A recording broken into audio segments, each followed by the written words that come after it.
Hello, and we're back to the third part of Vtuber Connect. So they've only just, Shouma just found out about Mana's true identity.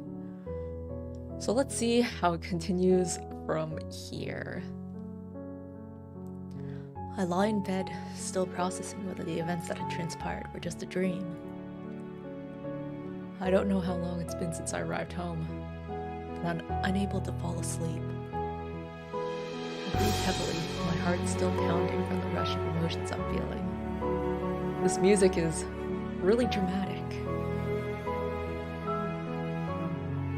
So Kagurazaka is Mana? I think that would explain a lot of things, but that just makes everything else more confusing. Why are they so different? Or are they? I mean, I guess they have a similar way of messing with people. But how are their voices coming from the same person? Mana is so positive and hopeful. Kagurazaka seems like the soul has been sucked out of her. Kagurazaka, who's so hard on herself, and Mana, who's the object of everyone's attention. I had always thought VTubers, Mana especially, were these unreachable figures of kindness, virtue, and strength. Should I be angry that Kagurazaka is completely different? If so, then why aren't I? Shouldn't I be calling her a liar and a coward? Is that even fair? I don't think that would be fair. All I can feel right now is confusion, of course, and excitement? The sudden realization hits me. I've been interacting with Mana this entire time. This is something everybody only dreams about. They only get to see her on stream, and can never make their existence known. Maybe you can get a bit of attention by donating, but almost everybody will never even get acknowledged. And I've been able to interact with her in person, even spending time alone with her. Heck, I've been inside Mana's room, alone with her? Mana has been voluntarily interacting with me this entire time. Surely that means she has an interest in me, right? I can be someone special to a person like Mana? How many people can only dream of this situation? Even more so that I know her identity. How many people know this besides me? I mean, Kagurazaka doesn't seem to interact with too many people. So, it must only be me, right? I feel like, this guy's going into a bit of dangerous territory with these thoughts, but it's late at night, I guess the mind wanders. I pull up my phone and open a private browser and start searching for any indication that Mana's identity is known on the internet. That's a dangerous search. There's no concrete evidence for any speculations, only wild assumptions built on desperate grasps of information. These are all completely wrong. Nobody knows a thing. I'm very likely the only one who knows. This is actually crazy. One day, I'm just any one of her tens of thousands of viewers, and the next I figure out I've been spending time with her alone? I don't know how long I spent awake in bed that night. The adrenaline wouldn't wear off, even after multiple hours of browsing the web for praises about Mana. I'm pretty sure I've exhausted every top comment section on all of her VODs. That's a lot. Everybody's praising her. This is the person that I'm special to. The last thing I remember before falling asleep is a clip of Mana's. When I open my eyes, I'm greeted by the brightness of a sun long past dawn. I feel a bit sick as I turn my head to locate my phone, realizing that I didn't get much sleep. I immediately recall the events of the night prior, and I'm once again unable to contain my thoughts. The feeling in my chest has grown to be almost crippling. The intense aching of a fresh infatuation overwhelms any other sensations I'm feeling. Well, infatuation is a temporary thing, right? So once he gets some sleep and thinks over things more carefully, sure he'll realize that he's gotten to know someone called Kagurazaka, who's more than just mana. It's already noon. How many hours of sleep did I even get? I still have so much time before Kagurazaka contacts me. I don't even feel like eating. Maybe I can wait until tonight and eat with Kagurazaka. I'm sure we have a lot of things to talk about. I look at my phone at Kagurazaka's contact. No, I shouldn't. I just have to wait until tonight. I put my phone back down and start daydreaming to pass the time. I go through scenarios where I'm seen as Mana's partner, no matter how implausible they are. Maybe Mana mentions that there's someone that she's been seeing, and everybody starts getting jealous. Maybe some chat logs are leaked, where she sends me suggestive messages. Maybe I'm out with Kagurazaka and I hear other people talking about how amazing Mana is. This is starting to sound like self-insert fanfiction. This continued on for hours. Every hour that passed just served to indulge in my own thoughts and strengthen the feelings I had.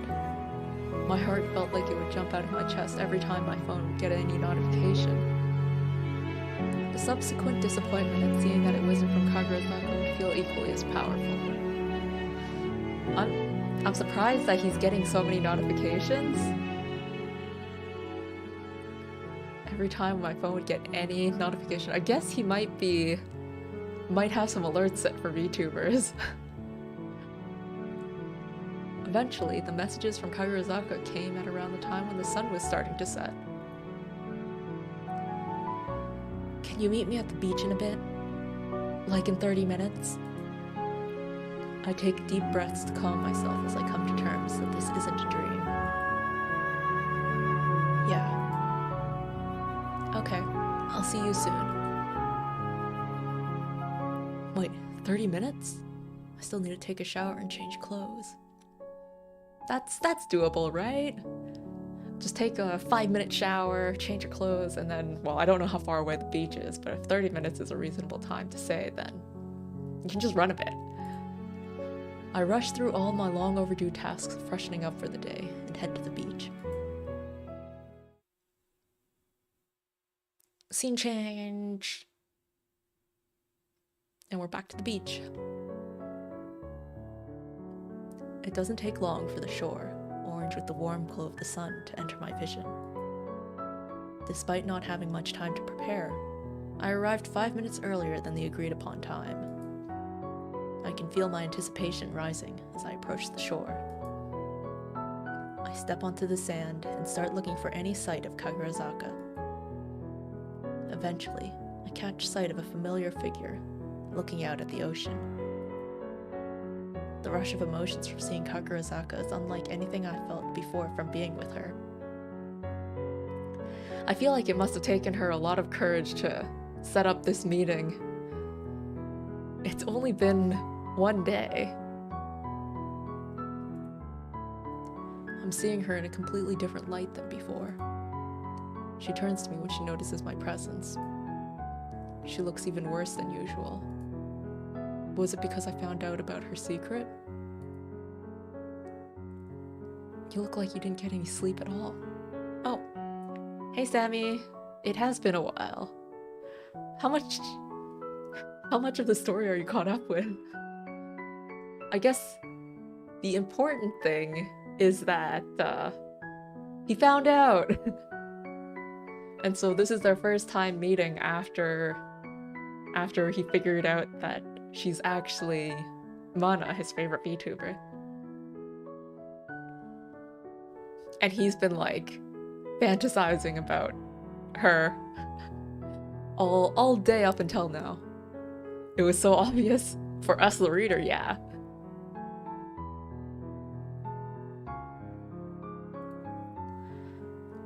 That's what I should be saying. Are you okay? Never been better.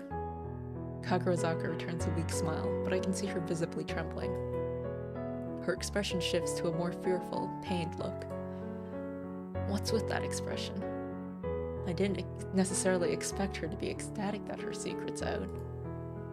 But if she trusted me to keep it to myself, then isn't it better that she has someone that she can talk about her secret with? That's too soon! Kagurazaka just silently stands there, her eyes occasionally shifting to me. Does she have something that she wants to say? Maybe I can ease up the mood so that she can calm down. So, your mana, eh? That sure was a surprise. I never would have guessed. Makoto's expression just becomes more pained and terrified. It sounds like she's afraid of letting him down, maybe? Since he has such a high opinion of Mana. Am I making it worse? Is it because she thinks it's a bad thing? Isn't it a good thing that I know that she's an amazing person? You're pretty amazing, though. That you're this huge VTuber that inspires so many people. No, that's not... It's true. I was thinking that you're just this negative person, but you managed to keep positive and smile through as Mana. Stop. You mentioned that your goal was to become a strong, beautiful, and happy person. I think as Mana, you've shown that you're all of those. Stop it! I flinch at Kagurazaka's outburst. This is the first time I've heard her shout like that. Stop it. Please. Just stop. I'm not any of that. I'm taken aback at her reaction as she looks more pained than I've ever seen her before. What do you mean? You really don't get it, do you? Say, don't you remember all the conversations we've had about Mana? Or just about identity in general? The realization hits me. The conversation we had when we first met. The one at the aquarium.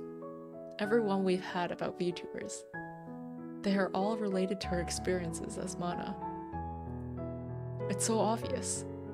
What the hell have I been thinking about for the past day? I've told you before, more than anything, I wish to become the kind of person that Mana's identity embodies. Someone who has the strength to overcome any hardship with a smile. Someone who is selfless and beautiful. Someone who is happy. When I become Mana, that's my attempt to try and reinvent myself into that kind of person. That's what her identity has come to embody. But that's not actually who I am, deep inside. I'm just hiding everything when I become Mana. Isn't that so contradictory? I strive for a certain identity, and when people start to see me as that, I start to feel guilty. There's nobody to blame but myself. I'm basically lying by hiding everything.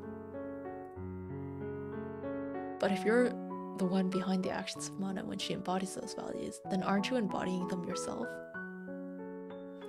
It feels a bit like, a lot of people act differently in different social situations, right? So this is just a bit of an exaggeration of, well, a social situation. So like, Mana as the VTuber is her work personality, and Kagurazaka is her home personality. Like, whenever you're around your friends, you might act differently than when you're around your boss, let's say. So, it's that kind of story, I think. You're still the same person, no? How different could you be from the Mana on screen? You're really going to make me say it, aren't you? What do you mean? Haven't you figured it out already? Do you think I make jokes about suffering and existential dread just for fun? Oh? That's just my way of coping. It's funny, isn't it? Most people would kill to be in the position I'm in with VTubing. There are people who work so hard but never get to catch a glimpse of what it's like to be at the top. So tell me, why am I not happy? I'm sure if everybody saw me, they would be disgusted. Maybe they would laugh at me. Maybe they would even want me to disappear. Honestly, I wish it was that way. Aren't you angry? You put VTubers on a pedestal, but now the one you've idolized the most turns out to be me. Someone who's as selfish, hypercritical, repulsive, and broken as I am. This is... how should I put it? The way that she thinks is kind of understandable from her point of view, but when I look at it from the person who idolizes something, the fan. The thing about fans is that they can be very irrational. They'll love something. They'll love something even when it's like selfish, hypocritical, repulsive, and broken, right? In fact, a hardcore fan will like that even more. Something that goes against what society expects. I think that sort of thing endears the hardcore fans even more. Like, that's what makes them special. Like, I'll do anything for that person. For that kind of hardcore fan, I think there is no negative. And yes, I mean, this is complicated. There's a lot of complicated topics.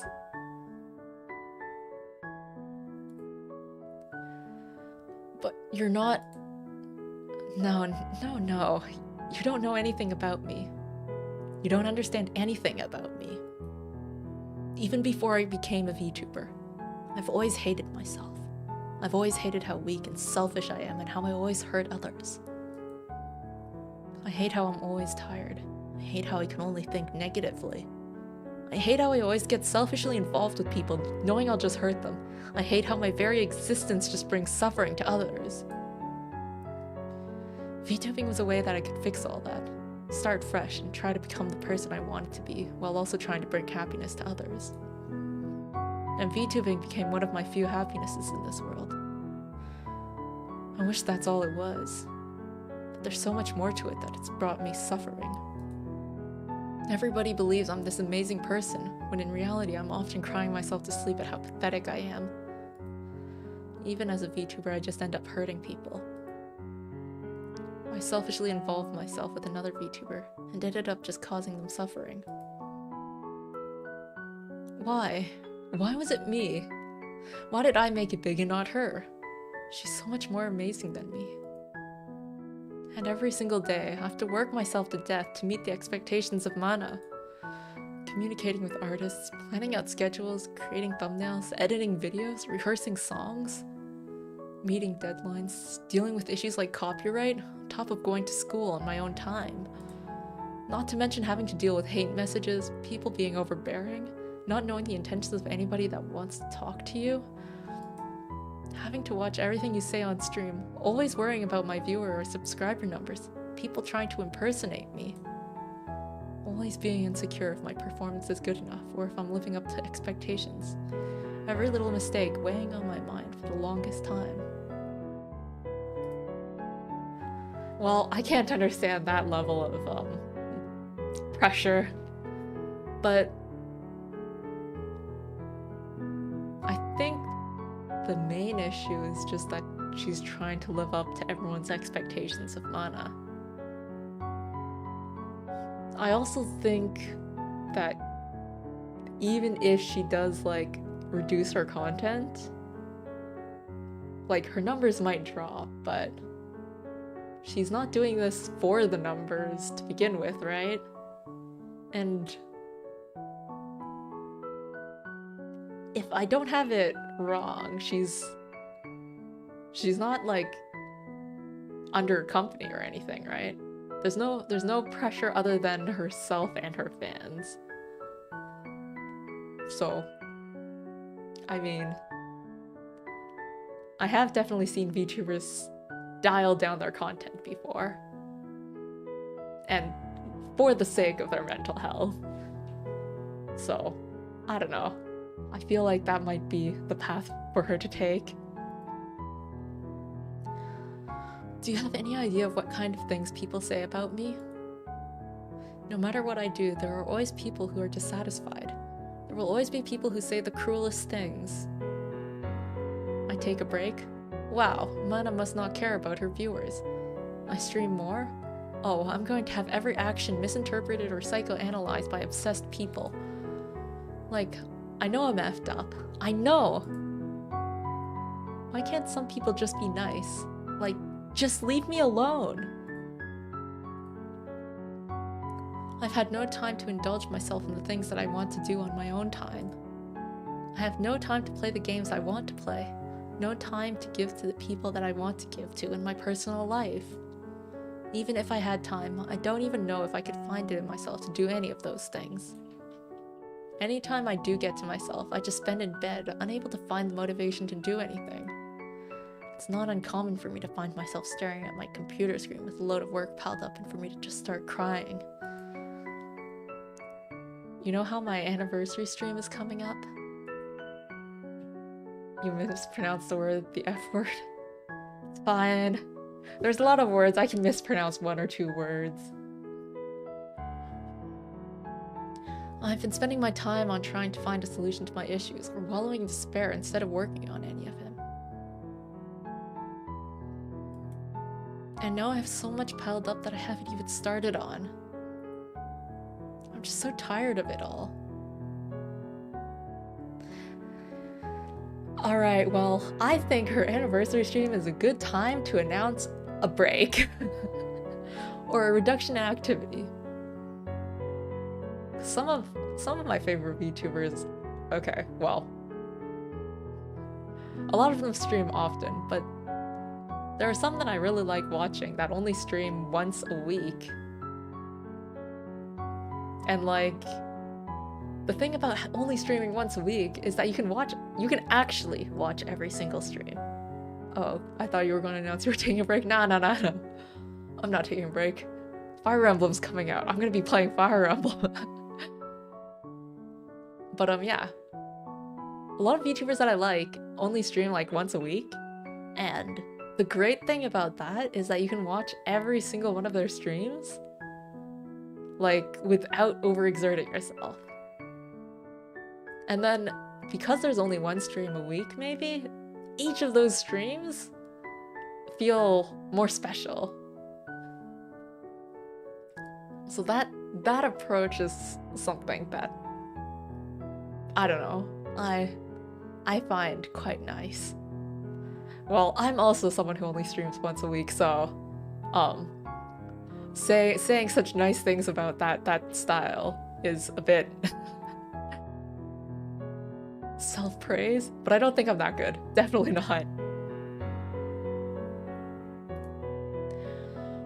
It ends up reflecting in my attitude, and I just end up lashing out at people, or I come off as uninterested or negative, which just makes me hate myself even more. Why? Why am I like this? Why? I don't understand. Why am I like this? I just stand there, unable to say anything. What am I even supposed to say? You know, I kind of think that it's a good thing that Kagurazaka here is letting out her emotions like this to another human being. I didn't know anything about what she's saying. This is how she's felt this entire time? You should stream more often for Fire Emblem Engage. I want to experience the story with you. I'm thinking of doing that, actually.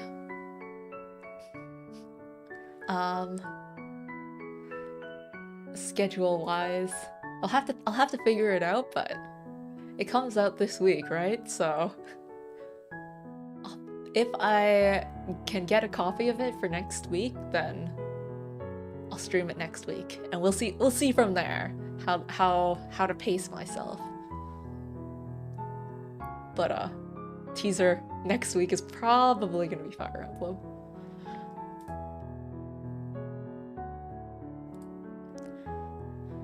How could I be so stupid? She's given hints at it the entire time I've been talking to her. Seeing Kagurazaka agonizing like this is too much. Please, don't go on. That's not even the end of it. Do you know why I've been interacting with you?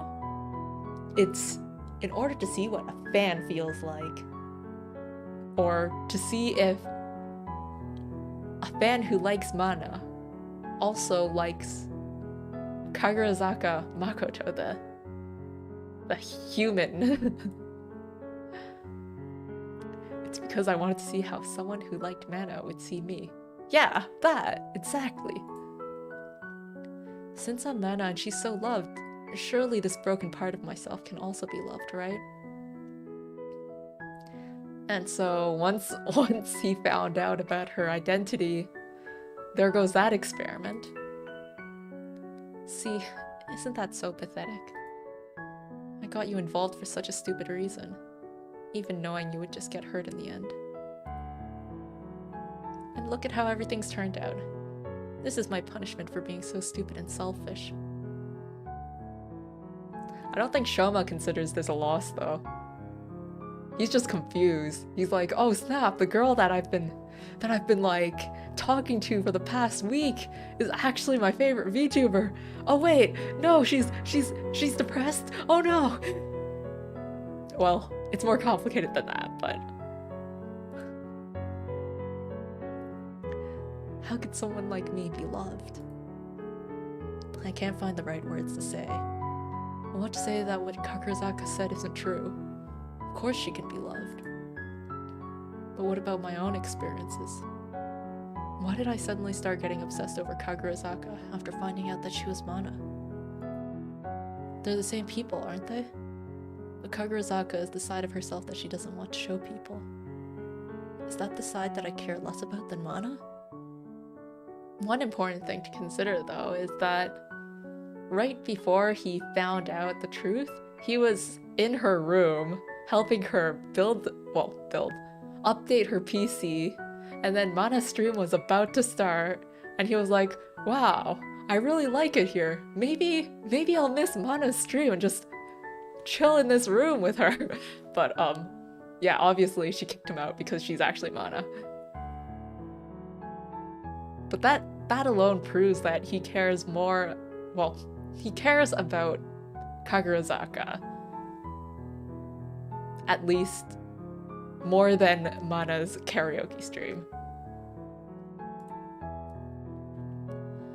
I definitely felt something for Kagurazaka before finding out, but now it's just mixed with my infatuation for Mana. How am I able to understand what I felt? I think it's fine to update your impression of someone based on the information that you find out about them. Because it's not just the fact that she's Mana that's impressive. Isn't it also the fact that this person that you know is able to act like that? It's not like he's solely seeing her as Mana. Although he was doing some weird fantasizing like earlier in the day, but you know. Is Kagurazaka right in that I just started liking her because of her status as Mana? And look at me, just ranting to you selfishly like this about my own issues. I didn't want you to know, because I was afraid you would come to hate me after figuring out how pathetic the person behind Mana is. But I let myself become too indulgent in this temporary happiness. I got careless. No, this shouldn't have even happened in the first place. I never should have been selfish and involved you. Let's have this be my last act of selfishness towards you. From now on, I won't involve myself with you anymore. My heart sinks. How could that be for the best? How could that be what I would want? What? That's not... This is for the best. I know I've already hurt you. I don't want you to continue being hurt. And I don't want to continue interacting with you knowing that I'm hurting you. How could that be for the best? I don't think any of those things about you. Didn't you mention in one of our previous conversations about not feeling like you're understood? You might think that I'm wrong about what I just said, but I don't think you'll ever come to understand what I've been through and am going through. That hits me like a sledgehammer. I've just been grasping at whatever I can find in myself to try and say to Kagurazaka to fix things. Well, the "you can never understand" card. It's definitely true that her experiences are very unique, though. But I never once understood what she was going through, nor did I even try to understand what she was going through. I was only thinking about myself and how I could gain from Kagurazaka being Mana. How pathetic am I? Kagurazaka's eyes widened, and she realizes the impact of what she said. Why do I keep doing this? Sorry, I'm just... Sorry. And goodbye. Kagurazaka turns and starts running. I reach out my hand towards her, in a futile attempt to try and bring her back. I can't bring it in myself to call out for her, to tell her that she's wrong. Because maybe she wasn't. How could I know? I didn't know anything about her. Even if I did understand her, what am I supposed to say? I can't just say, "Be happy," and that will be the end of that. How is someone like me supposed to help her out of her depression?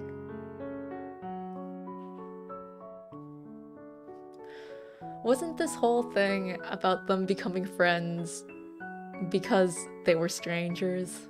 That they could, they started like talking about their feelings to each other because they said, since you're someone I don't know, I don't have to worry about burdening you with this knowledge, right? That's kind of like why they started talking about sudden deep topics with each other. So why does this change that? I guess it shouldn't really. Am I supposed to just tell her that it'll get better as a VTuber? That's just a lie, isn't it? I can't just tell her, "I'm here for you, it'll all be alright." How conceited is that coming from someone who didn't make any efforts to understand her? And what can I even do? And telling her, "You're not the awful person you think you are." Does that even mean anything coming from me? All I could do was watch as Kagurazaka went out of sight. I continued standing on the beach for what felt like hours. So how are we gonna get back from this? What have I been doing? Did I really think I could have become someone of value just because I knew about Mana's identity? Why am I like this? I let myself become obsessed and didn't think at all about what Kagurazaka was going through. Even now, I'm still having thoughts about my own personal gain. Kagurazaka just told me about how she's suffering. The first thought that came to me are still ones about how my value as a human can be realized. It's so pathetic. I didn't know what Kagurazaka was going through. If only I had paid attention to all of our conversations. Even then, how can I help her? There's nothing I can do on my own. I hate how worthless I am. Kagurazaka has helped me out in the past through VTubing, and I can do nothing for her in return. All I did was make everything worse. I knew what was going to happen, and I still pressed that doorbell. I even asked her if she was Mana. It would have been better if I hadn't known. All I've done is cause her grief because of my selfishness. I fell into the exact trap that I shouldn't have. My view of Kagurazaka completely changed, and I started thinking about her differently. I pushed my own expectations onto her. I pushed my own identity of Mana onto her, not realizing that it was just causing her pain. I throw my phone across the room in anger. Even now I'm still having these disgusting thoughts. But I still have a chance with Kagurazaka so that I can validate my own worth. I'm still prioritizing my selfish wishes instead of thinking about what's best for Kagurazaka. What is best for Kagurazaka, though, at this point? She's definitely not happy.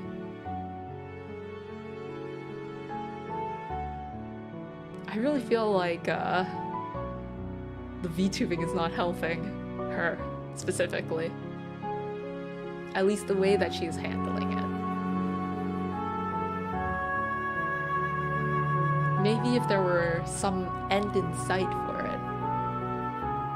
But the way that she acts, it doesn't seem like there's an end in sight.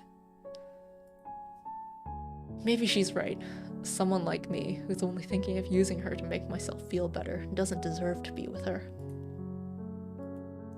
The overwhelming heartache that I have isn't weakening in the slightest. I start clenching my chest in a futile attempt to ease the pain. These feelings I have only serve to fuel the guilt that's built up. Why am I still feeling like this? This isn't right. This isn't because I actually love her. This is only because I figured out she was Mana.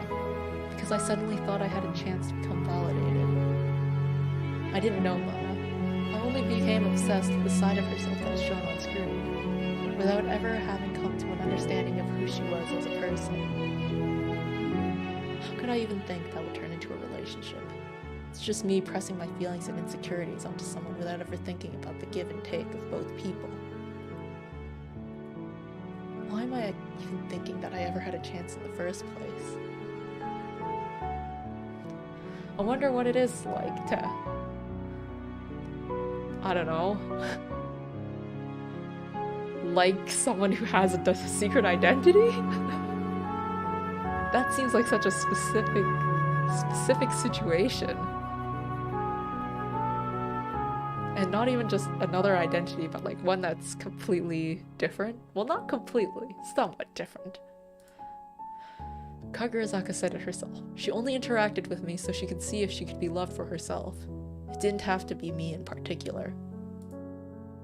It could have been any of the other hundreds of thousands of Mana fans out there. But I mean, there is something to be said about, like, a chance encounter.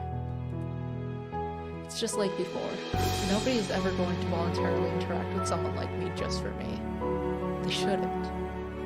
Not when I'm someone who just thinks about himself. Even still, my thoughts keep trailing back to Kagurazaka. It keeps telling me to go back to her so I can fulfill my conceited fantasies. Why? Why am I like this? Get out of my head. Get out of my head! I slam my forehead against the floor of my room. The pain of the impact rings against my head, but I can't focus on it in my current state. I wish I could just disappear. My thoughts are interrupted as the door swings open and a tall female figure steps in. Oh, it's his sister!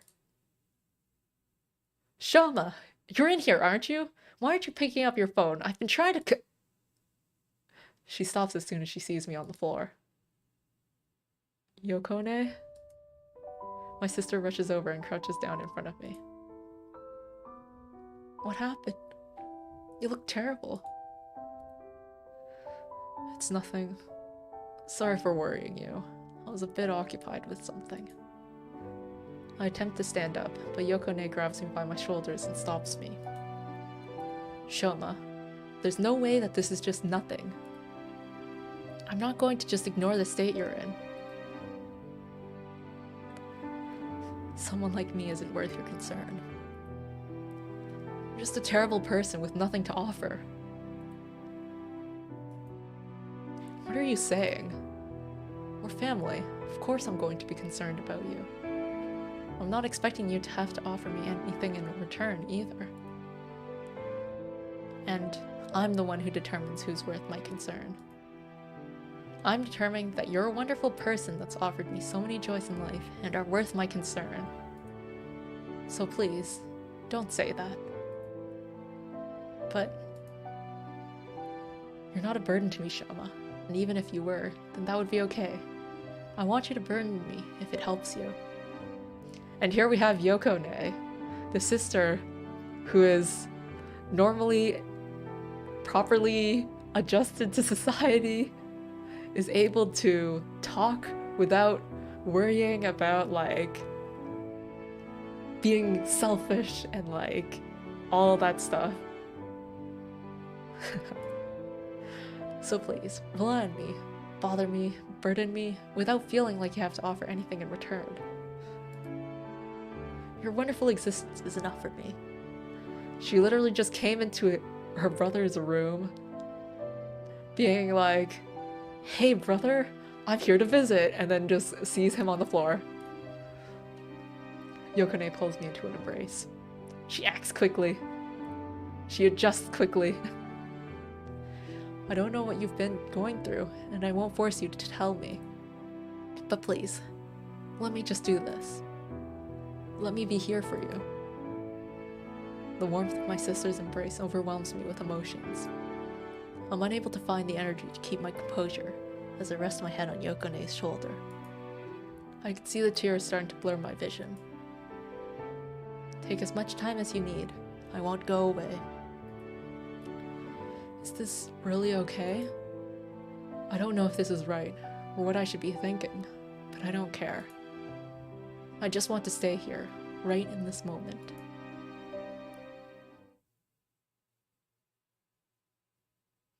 And so, with a positive influence in his life, will things start getting better? Are you feeling a bit better now? Yeah, thanks. Can I share what happened? Yokone smiles and starts rubbing my head. Of course, you dummy. But you haven't eaten yet, have you? Let's head to the cafe down the street. We can talk while you're eating. So, Shouma's not gonna reveal Kagurazaka's identity, right? He said he would keep it a secret. So this is gonna be... I met this girl. But then,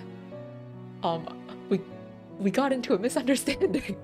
Then it's just gonna be very vague like that. I just noticed my acute hunger amidst the ocean of other feelings. I guess I haven't eaten anything today. Okay. Splash some water on your first? Splash some water on your face first, and then we can go. After a trip to the washroom, I head to a local cafe with Yokone. You know, one thing I'm really glad of right now, in my description, I mentioned that Yokone would come in. She came in. Alright, my description is not incorrect. So that's what happened, huh? I silently eat my food as Yokone sits in thought over my experiences with Kagurazaka. What do you think? Are you okay with the way things are? I don't know. Maybe it's for the best. Best for who? Would either of you truly be happy with this result? What about what you want? Do you want to keep her in your life? Of course I do, but I can't do anything for her. I'll just end up burdening her. I would just end up making things even more painful for her. Yokone lets out a sigh while smiling at me. You know, Shouma, we hurt others just by existing, whether we like it or not. I've hurt plenty of people in the past. It hurts me even more so when it's someone that I deeply care about. People have hurt me as well, whether they meant to or not. We've hurt each other plenty of times growing up, haven't we? Hey, Bucky. It's, Yokone, the sister, who finally came over to visit. Yeah, I remember the physical beatings I received from you whenever I would take your food. Hey, that was when we were kids, and you know I wasn't talking about physical harm. But we've had our fair share of fights. Ones where we initially thought we wouldn't ever talk to each other again. Who is she? She's, Shouma's sister. The one who's here to provide normal human interaction. Because clearly the two main characters don't have that. And you know what? Despite all of the harm we've caused each other, I've never once regretted having you in my life. The memories I've made, the experiences I've had, all of the feelings we've shared, this relationship we've built, all of that makes me think it's all worth it. Do you think the experiences you've had with Kagurazaka the past few days are all for nothing? Of course not. Then I think it's okay for you two to keep hurting each other. That just means you two will just have to keep building happy memories and experiences to make it all worth it. But that's just idealistic. We can't just expect happy moments to just come. Then you two will just have to grab hold of those moments yourselves. Live, have fun, get hurt, be confused, get lost, cry, laugh, cherish all those moments.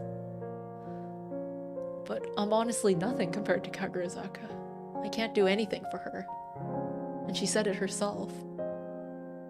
Hey, he did do one thing. He upgraded her PC.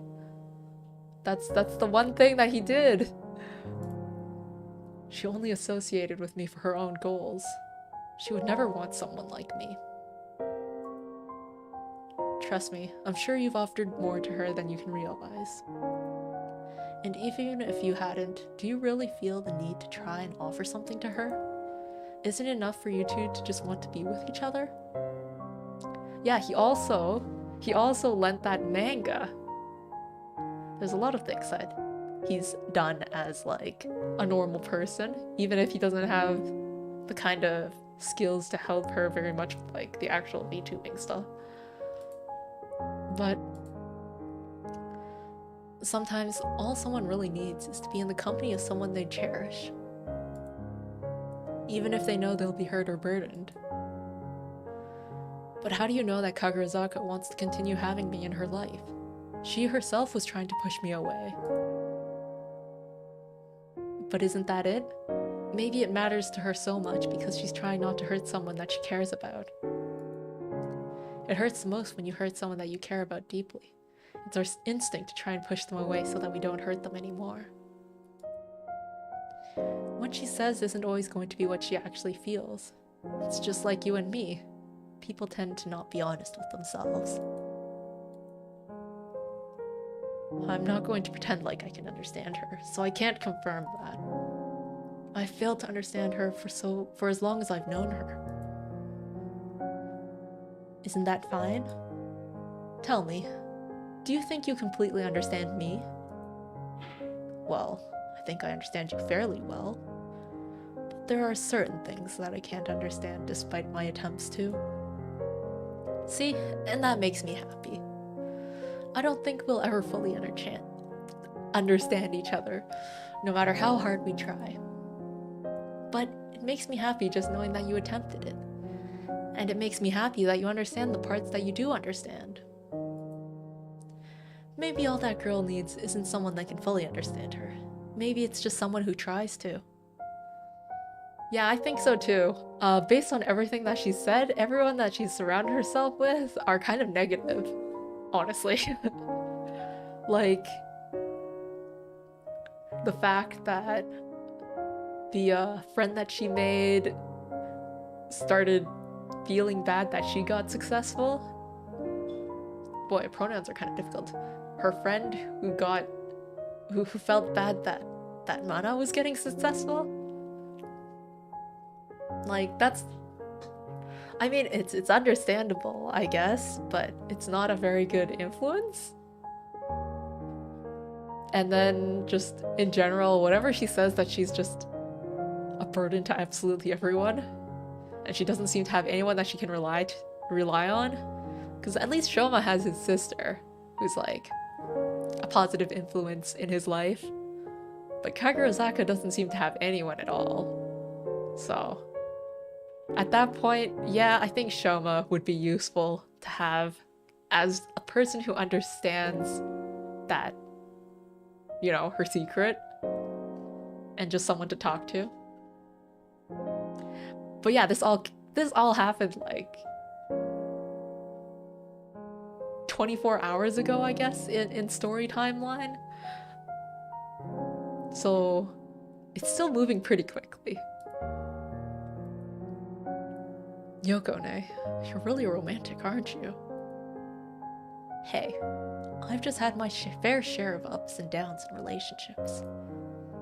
And don't be calling me romantic when you're the one here going out and finding love this complicated in the span of a few days. I can't help but laugh despite what's happened today.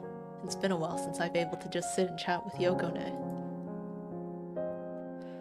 You really took my advice to go out and meet people, didn't you? To think you'd get yourself in such a situation in just a few days after we talked. That means I can place all the blame on you, right? Since you're the one who told me to go out and meet people. Don't get cheeky with me. This is magnitudes larger than just going out and meeting people. But I am glad you managed to find someone that you care so much about. What? I'd like to meet Kagurazaka sometime. Maybe after all this dies down. She said the same thing, that she'd like to meet you. But I don't know how this will all turn out. And even if we do manage to patch things up between us somewhat, she still has all the problems that she needs to deal with. Yeah. Honestly, I don't have an easy answer for you. Especially the VTuber related hardships. Can't say I have any experience with any of that. He told the secret. I thought he was gonna keep it vague. But that's okay, isn't it? What is? Not knowing the answer. We can't always have the right answer to everything. And there might not always be a right answer. But I think that's alright. There's nothing wrong with being a little lost. If you look all around you, we're all lost in our own ways. Sorry, but I can't get over the fact that he actually revealed the secret. He's gonna have to tell her. He's gonna be like, even though they like split off or whatever. I mean, they're gonna end up friends again anyway, based on the story. He's gonna have to be like, hey Kagurazaka, actually I've got something important to tell you. I told my sister the secret.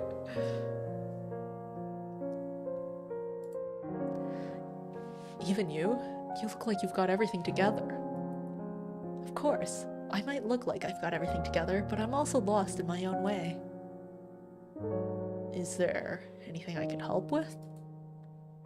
Yokone forms a big smile and starts rubbing my head again. It's just typical adult stuff. Maybe I can tell you more about it later. You need to focus on yourself and Kagurazaka first, though. Alright. Cause like, if Shouma didn't tell the truth about Kagurazaka to Yokone, Kagurazaka would have had another chance to like see if someone would like her. Although it's not like Yokone is a huge Mana fan, so I guess that experiment isn't quite the same as the one she was trying to do. I want to try and do something for Kagurazaka, but I don't really know what I can provide. I haven't met her, but from what you've told me, I think it's enough for you to be there for her. It seems like she's trying to take on the entire world by herself. Even if you don't have an answer for her, just having someone who can try and understand her might be enough. Are you sure about that? Even someone like me? Especially someone like you. One day, you'll realize your worth, Shouma, and I'm sure Kagurazaka will have a part in that. Realize my worth, huh? Thanks, Yokone. For today, and for everything. Heh, anytime. Yokone reaches for my head again, but I nimbly move out of the way to dodge her hand. Hey, what gives? I don't need my hair any messier, thank you very much. Come on, you always used to love that when you were a kid. That is completely false. You would put me in a headlock just so you could rub my head because I would try and run away. We both start laughing. I think I should head back. I've got a lot of thinking to do. And I'm worried about Kagurazaka. Go get him, champ. I'll be around for a few more days for work. If the opportunity presents itself, make sure to introduce me to her, and let me know how everything goes.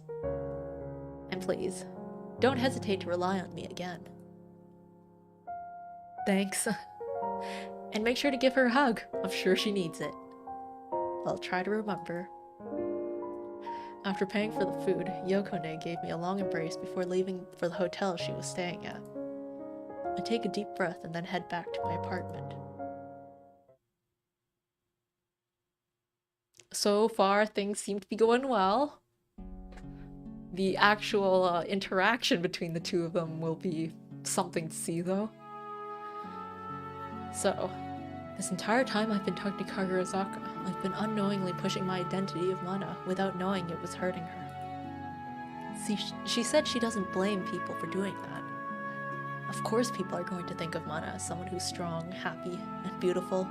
That's the identity she was striving for and showing on stream. But the problem is that Kagurazaka believes that's just the side that she shows on stream, but she isn't like that in person. Honestly, she's amazing, even as Kagurazaka. To be able to do the things she does requires her to be a strong person. What is her perception of being strong, even? Nobody's flawless.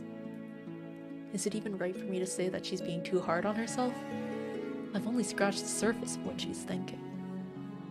Well, this is heading in a good direction. I don't think I have to completely understand her to know that she shouldn't blame herself for a lot of how she feels. It's like Yokone said, it's inevitable that she'll hurt people. But I don't believe she's hurt people as much as she thinks she has. Well, I can't say anything specific about her past experiences. But alas with me, she shouldn't be torn up about what she said or about involving me. And what can I even do about the problems she faces as a VTuber? I have no experience with that. It is true that when she left, she was saying things about how, like, interacting more would just hurt Shouma. And that's, like, pretty false from Shouma's point of view. So that's something that you can definitely reassure her with, that even if she interacts with him, he won't get hurt. Or like, even if he did, he wouldn't mind it. No, that's the wrong way to think. I shouldn't just think of her as a person that I need to save. I want to help and be there for her. But I can't just be someone who swoops in and solves all her problems. There's too much to think about. Let's start with the big picture.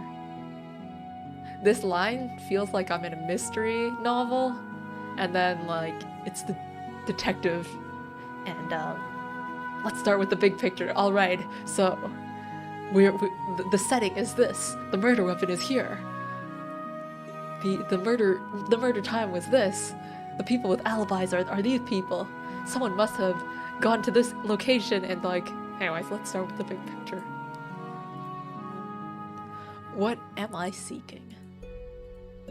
I want to continue being involved with Kagurazaka. I still want her in my life. I don't know if the reverse is the same. But I guess I'll have to hear it from her after I say what I need to say. But I don't want a relationship where we have to keep skirting around each other about burdening the other. I want both of us to be able to rely on each other. Even if we still feel bad about burdening the other, I want us to be able to do it. Which isn't going to be a sudden change. Both of us don't feel too good about burdening others.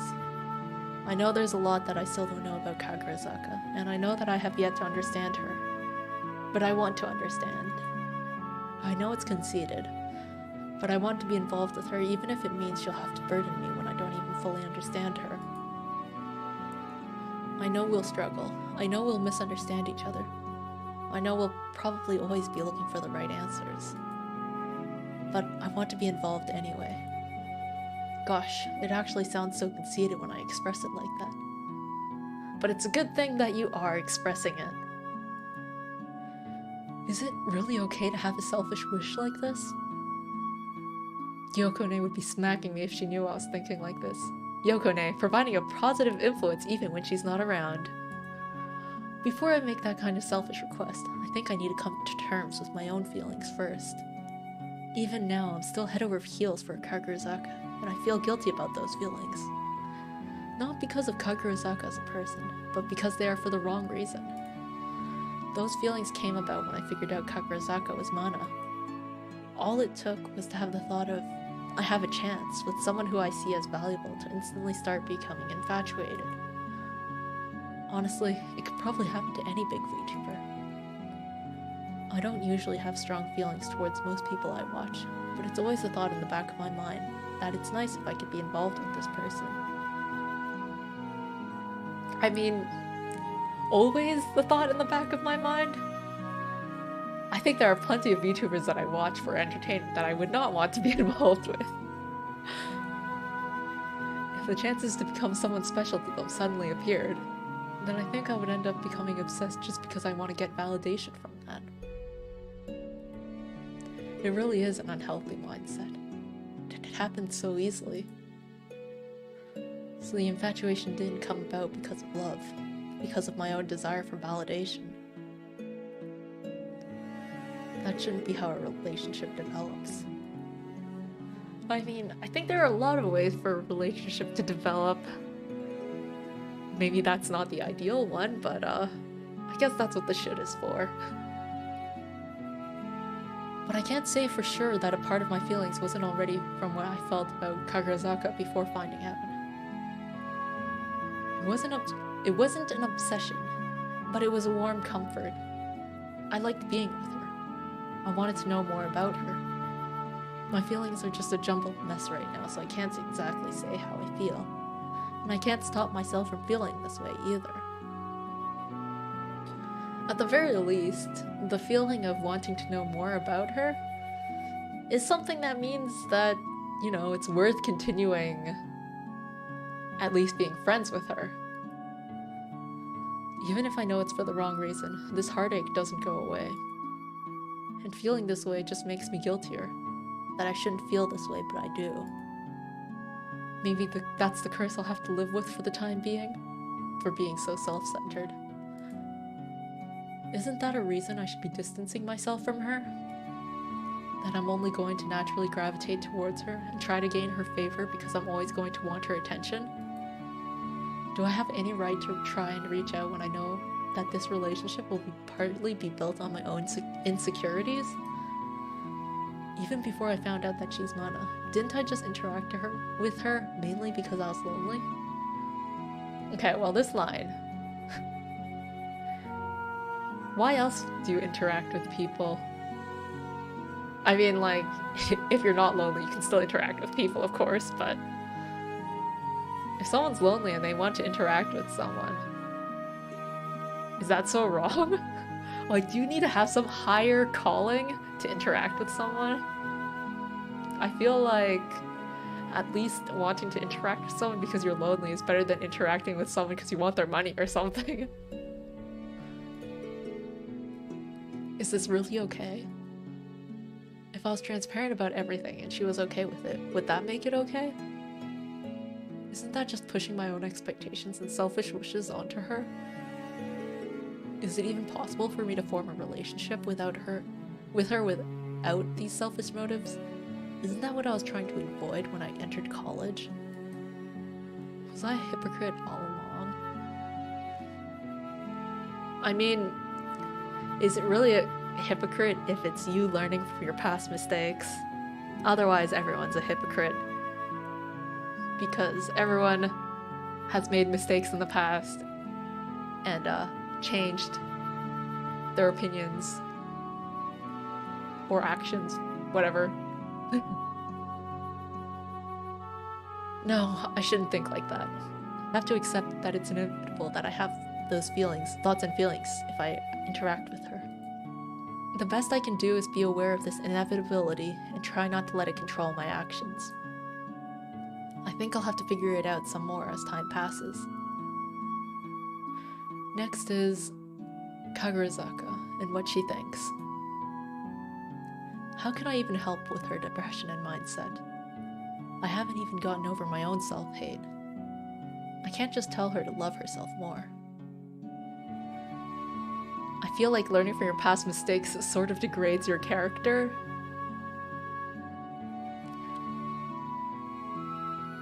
Bucky, that sounds like a dangerous sentence.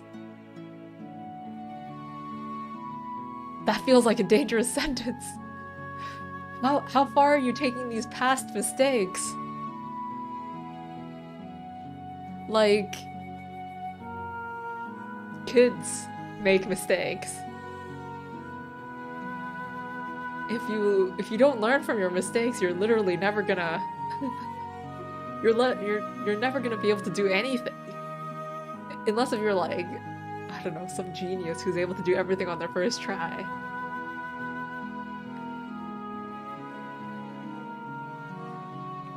You know it is? What a bold statement.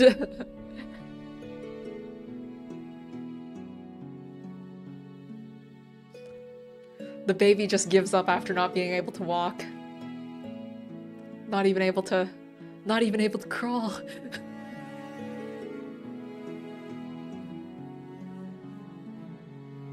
I don't even know what they would do.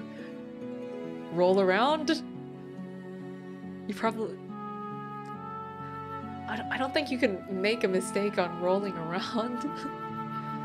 Well, whatever. No matter what I tell her, she isn't just going to suddenly shift her mindset. All I can do is tell her that the value she has to me. Try to support her.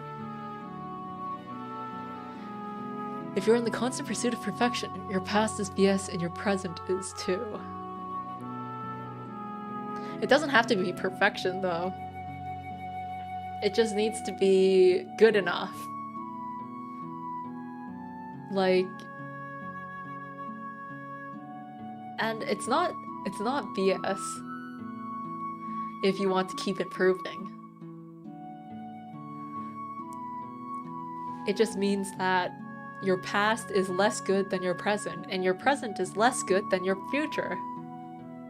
And I feel like that's nice to always be improving, but also it's also totally fine if like your past is better than your present, or your present is better than your future.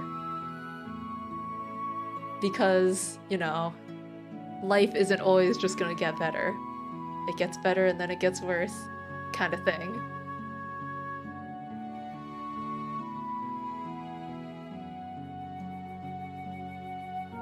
How did we get here? Again, I'm just feeling self-important by thinking that.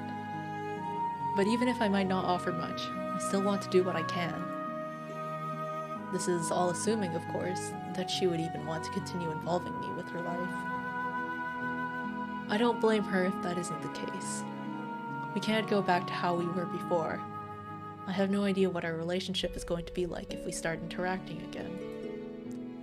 I take a deep breath, followed by letting out a big sigh.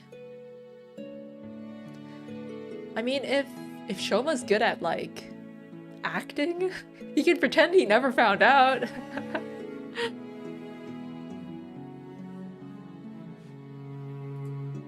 I don't have all the answers, but I think I know what to do now. I pull out my phone to look at the time. It's almost midnight. Alright, Shouma, if it's almost midnight, you should put your phone away, go to sleep, and contact her the next day. I'm worried about Kagurazaka, and I shouldn't put this off. She's still awake. It's so late, though. Your decision-making gets bad after a certain hour. And this is an important conversation. You should probably do this when you are, like, well rested. Cause didn't Shouma, like, not sleep? Woke up feeling all groggy? Daydreamed all day? Met Kagurazaka at the beach? Had dinner with his sister? Like, he's gotta be exhausted at this point. I pull out my phone and stare at Kagurazaka's contact. Put away my phone and go to sleep. Is it too soon? The longer I wait, the less of a chance there is. I can feel my hands shaking. I take a deep breath and force myself to press the call button. It's so late though. Oh well, it's already done. 10:58. Hey, that's not quite midnight. I mean, it is kind of close to midnight, but it's not as close as I thought it was. It's still a bit too late for a call, though. Every consecutive ring goes on for what feels like an eternity. The pressure I feel at this moment is enough to impede my breathing. Just when I feel that I would reach her voicemail, I hear the brief cut of the ringing to indicate that the call has been picked up. I can't hear her. Kagurazaka? Why? Her voice is weak, like it could fade away at any moment. Can we meet? Can we meet at 11 p.m. at night? What's this guy trying to do? I know it's late, and I know you said we wouldn't be involved with each other anymore. But there are some things I have to say. If after you hear me out and still want to cut ties, then I'm fine with that. I know it's a selfish request, but please. What if she's, like, already all ready for bed, in her bed, like, just about ready to fall asleep, and then just, what's this call? Wakes up, picks it up. There's only silence. My heart is beating so fast that I'm sure Kagurazaka can hear it through the phone. Come to the beach. And they're going somewhere. Decently far away, I'm assuming. Okay, thanks. And they're gonna meet up at the beach at nearly midnight. At least it's summer, I guess. I hear the call hang up right after I thank her. I immediately collapse on my bed in a sigh of relief. They didn't exactly decide on a meeting time, did they? I guess they're both just gonna head over and see who gets there first. Race to the beach. After taking another deep breath, I dash to my bathroom to splash some water on my face and then head out of my apartment.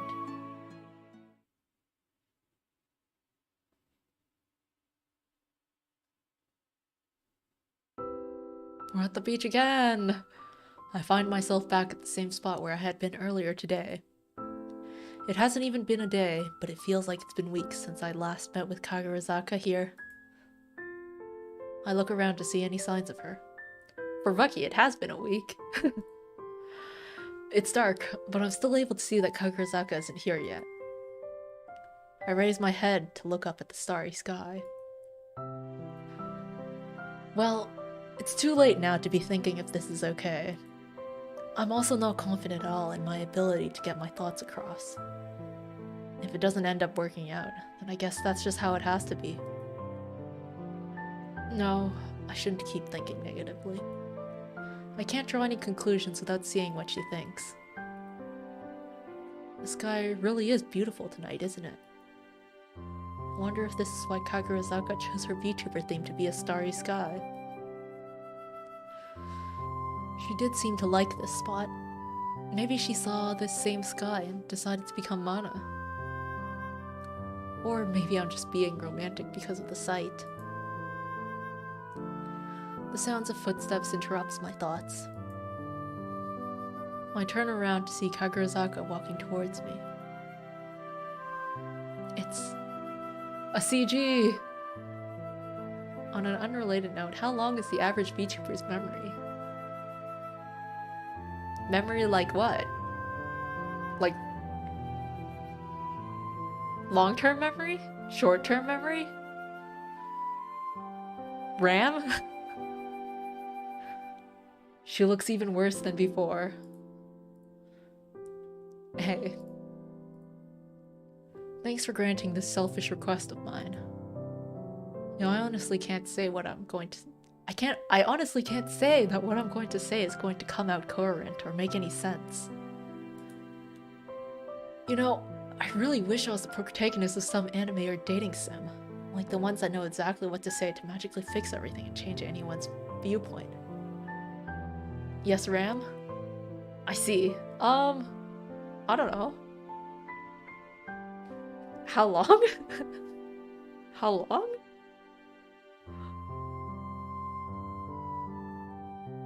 I don't know. Wait. I'll wait.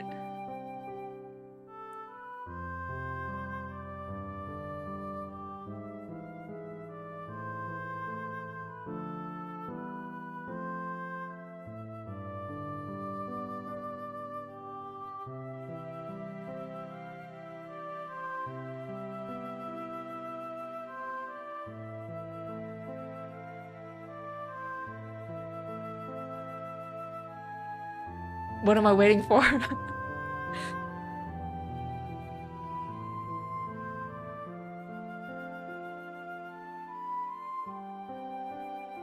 He wants to be a protagonist. Yeah, he wants to be a protagonist. He's misunderstanding something here. He thinks that protagonists know exactly what to say to magically fix everything and change anyone's viewpoint. But protagonists of dating sims, they don't know what to choose. That's why they have choices. You'll have like a choice that's like, chase after her, don't chase after her. And then that protagonist has no idea what to choose. So then it just gets thrown to the player and it becomes the player's responsibility. Well, this Shouma is the protagonist of this story, and this story doesn't have choices. Because it's not a dating sim. It's also not an anime for that matter. But I'm only me, Shouma. I'm only me, the protagonist of a kinetic novel. I don't have very many answers for you. I can't magically solve your problems. He wants to be protagonist of a visual novel? No, he said, some anime or dating sim. He is neither.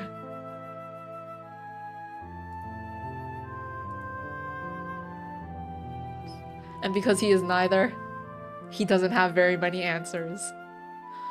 I'm not going to pretend like I can say anything that will convince you to suddenly be happy with yourself and your situation. I can't even begin to imagine what you're going through or have been through in your life. Even if I spend the rest of my life trying, I might not fully understand. But I want to try, despite the inevitable struggle. I know that sounds conceited, but I want to try. Why even try to understand someone like me? Is it because I'm mana? I would be lying if I said that wasn't part of it. To be honest, I fell into a complete obsession with you after finding out. It was because of my own desire for validation and self-worth. I actually completely hate myself for the fact that it happened. You might be disgusted at that, and I wouldn't blame you. I wouldn't blame you if you started thinking that I'm only interacting with you because you're this super popular VTuber. But that's just me. That desire for self-worth is just a part of who I am. And I absolutely detest that part of myself. I want to be able to say that I want to be with you for you, and not to feel like I'm worth something just because I'm with someone who's valued. But looking at myself, I can't say that. And I know that asking you to accept that might be the most selfish request ever. All I can really say is, I want to keep being with you. I don't want to just be with Mana or Kagurazaka. I want to be with you, who's both Mana and Kagurazaka. This feels like a confession scene. What are you even saying? I already said that I only interacted with you for my own personal gain. And so, Shouma's also interacting for his own personal gain. That could very well be the case, but I think that's okay. It's not like I had great intentions either. I think one of the main reasons I kept interacting with you is because I was lonely. And again, I state, what's wrong with that? What other reasons are there for interacting with someone? And is being lonely really a bad reason? I desperately wanted someone that I could feel like I could connect with. I really did enjoy the time with you and I admire you, But how much of those feelings can I say are just out of desperation? I know that doesn't sound reassuring, but I don't know myself well enough to fully understand these feelings. I think interacting with someone because you're lonely and want validation and all that is better than interacting with someone because you're placed in a school project together. And people who get placed in a school project together sometimes eventually become friends. So, it's all the same anyway. I can really only say that despite all this uncertainty, I still want to be with you. You've already seen what kind of person I am. All I do is hurt people. You'll just end up being hurt. How are you even going to put up with someone like me? See, that reasoning from Kagurazaka is not convincing to me, who's looking at this from Shouma's point of view. She says that she hurts people, that all she does is hurt people, but I haven't seen a single indication of that. So it's just her own words right now. So I want to say, no, you don't. I think that goes both ways. There's no way we won't end up hurting each other at times, even if we don't mean it. It'll probably be painful at times, but I still want us to be involved with each other anyway. I don't even know if this will be the case, but I want to believe that the happy times we create will make it all worth it. I don't want to be hurt, and even worse, I don't want to hurt you, but I also feel joy and warmth from being with you. I want a relationship where we can accept that we'll get hurt, where we'll struggle, feel lost, and likely always be looking for the right answers. But I want us to be able to do that together, in a relationship where we burden each other. We probably won't feel good about burdening each other, but I still want us to be able to do that anyway. I feel like this kind of deep conversation is not even done by people who are dating each other. What are you even saying? That won't be an even relationship. I'll just be the one burdening you the entire time. To which Shouma will be like, you underestimate the amount of burdens that I have to give you. I'm a thoroughly messed up person. I'm weak. I hate myself. I'm mean. I easily lash out. I always think about things negatively. I always feel lonely. I'm never satisfied with how I am. And you said so yourself, that there's so much that you don't understand. I feel like, in that case, Kagurazaka has the most to lose. Because if they do start this relationship, and she ends up relying on Shouma, then she's the one that's going to be relying on him for all of her so-called burdens. Which kind of puts a lot of power on Shouma, because if he decides to cut off the relationship, then Kagurazaka is the one who's going to be, like, left hanging in that case, right? How does it make any sense to want to be with someone that you don't even understand? Are you stupid? I guess I am. I truly believe from the bottom of my heart that you're a wonderful person in many ways. And I'm a pretty messed up person myself. You're really not. How can you blame yourself for what you felt? You couldn't help it. Meanwhile, look at me. I only have myself to blame. That isn't true. We could probably go back and forth all night at this rate. I clear my throat and take a deep breath. Though I may not offer much, an unreliable, selfish person I may be, please allow me to be involved with your life. He doesn't seem like one to cut off a relationship. Well, he doesn't seem like one, but we've only seen him for like a week. How do I know that you won't just leave me once you get over your infatuation and realize what kind of person I am? Oh, there's Makoto realizing how things can go wrong. I mean, look at me. Just the fact that I'm saying that is so terrible. Oops, I said that. No, that's okay. The only thing I can really do to alleviate that doubt is tell you that I want to be involved with you, including all the good and bad. I want to be able to guarantee that I won't just change my mind because of this infatuation. But the truth is that I don't fully understand myself. I can really only ask you to trust me. What kind of relationship is that? You're just okay with me doubting you? That's perfectly fine, right?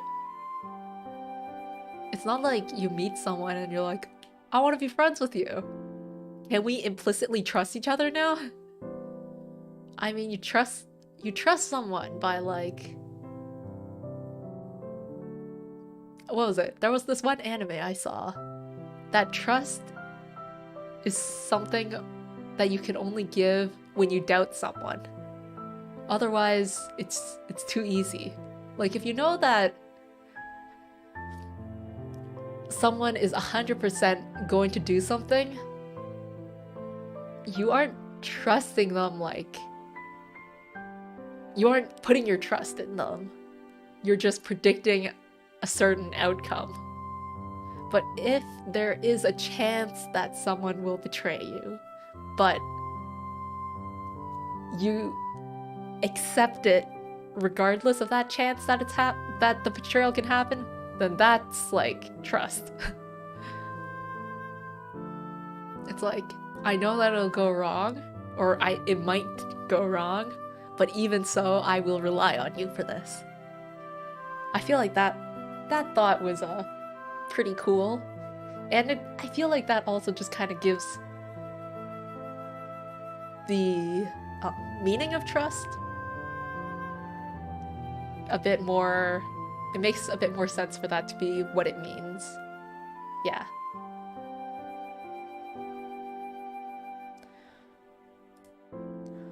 I'm sure you have your own doubts about me. You're just okay with us doubting each other? Yes. What?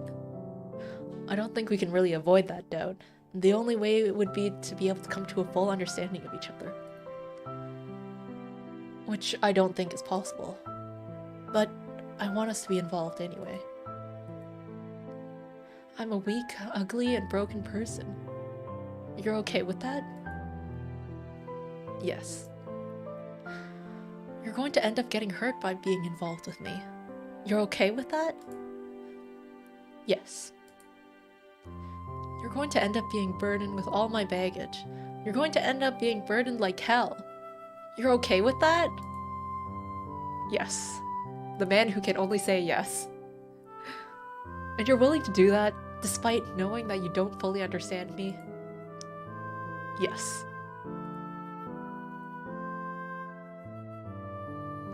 Kagurazaka stares at me for a few seconds. Then she starts walking towards me. She stops once she's right in front of me, looking directly into my eyes. My social anxiety is telling me to look away, but another part of me is telling me that if I look away now, my resolve would have all been for nothing. Would you be willing to accept me even after knowing everything about me? There's a firm determination in Kagurazaka's eyes that I haven't seen before. She knows that she's asking an unreasonable, selfish question. But I can tell how important this question is to her. Yes. Kagurazaka's expression calms and she stares at me for a few seconds. Then I see her break a smile. You really are an idiot, aren't you? You were right. None of what you just said makes any sense. Do you just secretly want to get hurt? Are you a masochist? A sense of relief washes over me to see a glimpse of Kagurazaka's old self return. I guess I am. That's what you'll be signing up for. Well, there are a lot worse things you could be. You could be a guy who just voluntarily signed up to be involved with me. Boy, do I have news for you. We both managed to laugh, albeit weakly. It's well past midnight at this point. The events of today likely have Kagurazaka just as tired as I am. I guess I have no choice but to accept your request when you put it that way. But before I feel like we can move forward, I need you to listen to my own selfish request. Can you come over to my place tomorrow and listen to what I have to say? I'll tell you. My mindset leading up to becoming a VTuber, and all my experiences with Mana up until now. You said you would be willing to accept me even after knowing everything about me. So that's exactly what I'm going to do. I'm going to tell you everything. Is she actually going to tell me everything? Please tell me. Thanks. It's probably going to take a while, and it's not exactly a pleasant topic. But I've decided to trust you. I don't feel like I can move forward with involving you without you knowing. I understand. Thanks for putting your trust in me. I'll message you tomorrow to come over once I'm ready. With that, I'm going to bed now. I'm absolutely exhausted. More so than I usually am. And that's saying something because she's chronically sleep deprived. Let me walk you home. It's pretty late. Oh? Being a gentleman, are we? It's not that far. I'll be fine. I got here just fine, didn't I? I didn't take that into account when I asked her to walk here. I don't really want to be pushy about it if she doesn't want to, but it also doesn't really feel right to just leave her to walk home by herself. Kagurazaka watches as I quietly contemplate to myself. You know what? I'll take you up on your offer. Shoot, I must have been showing how conflicted I was. But I guess it works out. Thanks. Shouldn't I be the one thanking you? Or maybe you just want to walk with me because you're scared. Sure, let's go with that. Protect me, please, oh great Kagurazaka. You can call me Makoto. Call me Shouma as well, Makoto. An awkward silence envelops the air. Okay, enough of that. Let's go. Makoto quickly starts walking away in embarrassment, leaving me to catch up with her. Wait!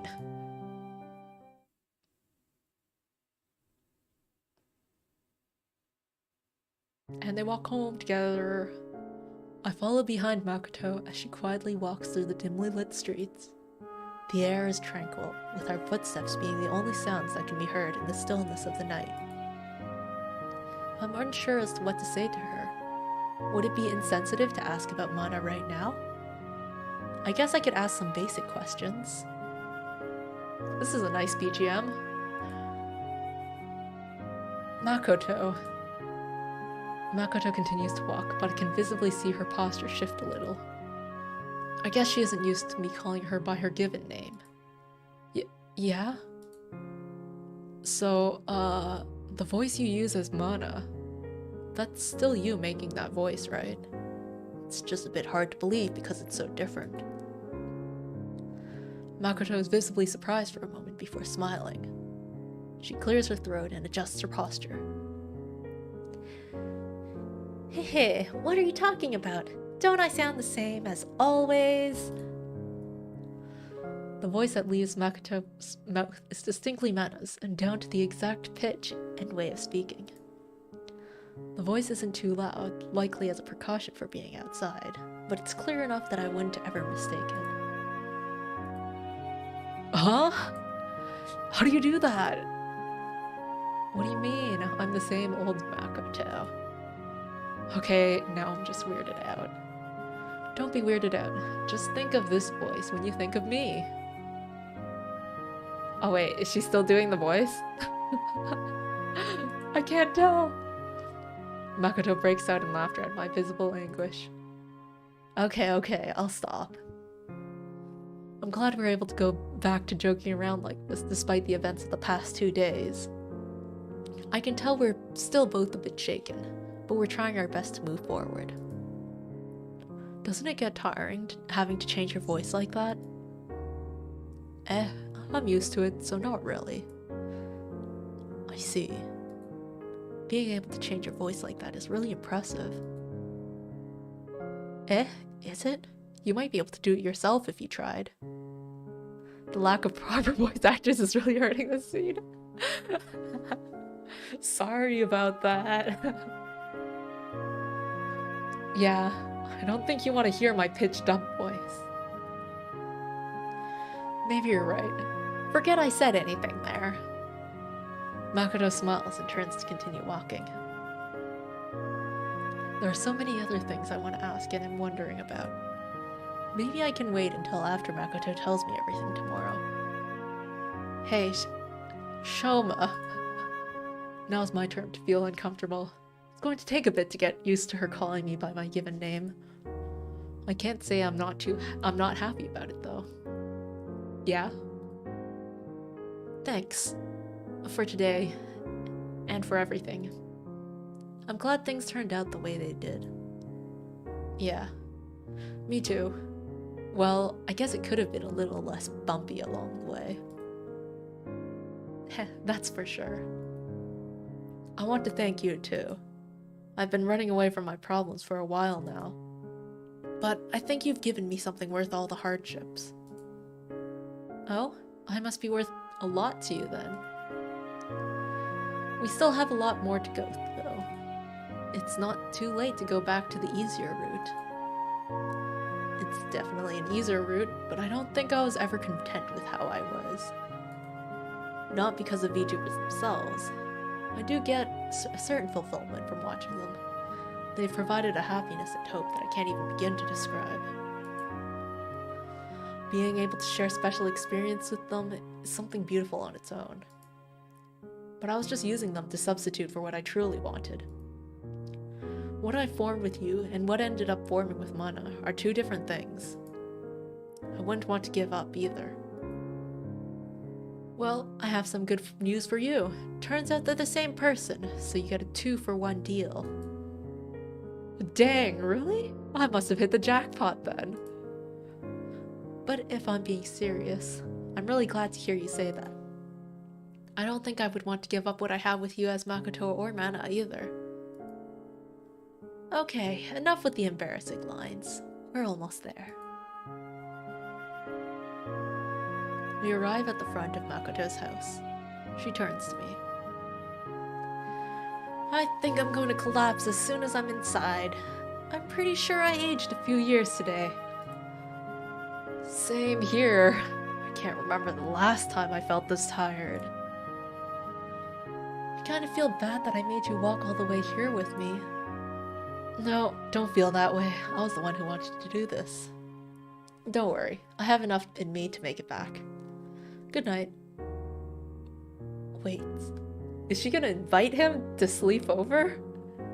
Do you want to stay over for the night? She's actually going to sleep. And is he going to sleep here too? Not for any weird reasons. Just so you don't have to walk back so late. Eh? Can you repeat that? I don't think I heard correctly. No, I'm not saying it again. You heard what I said. No, I shouldn't. I'll just head back. No, really, it's fine. It's already so late. If you're worried about me, I'm completely fine with it. So just do what's best for you, or what you want. Well,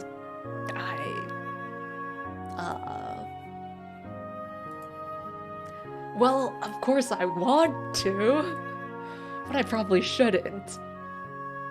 Stop making it weird. It just makes more sense to stay here instead of making you walk all the way back when it's so late. And I have a futon you can sleep on in one of the other rooms. Yeah, you're right. It makes the most logical sense. Indeed, you are very correct. Let's go with that. Thanks.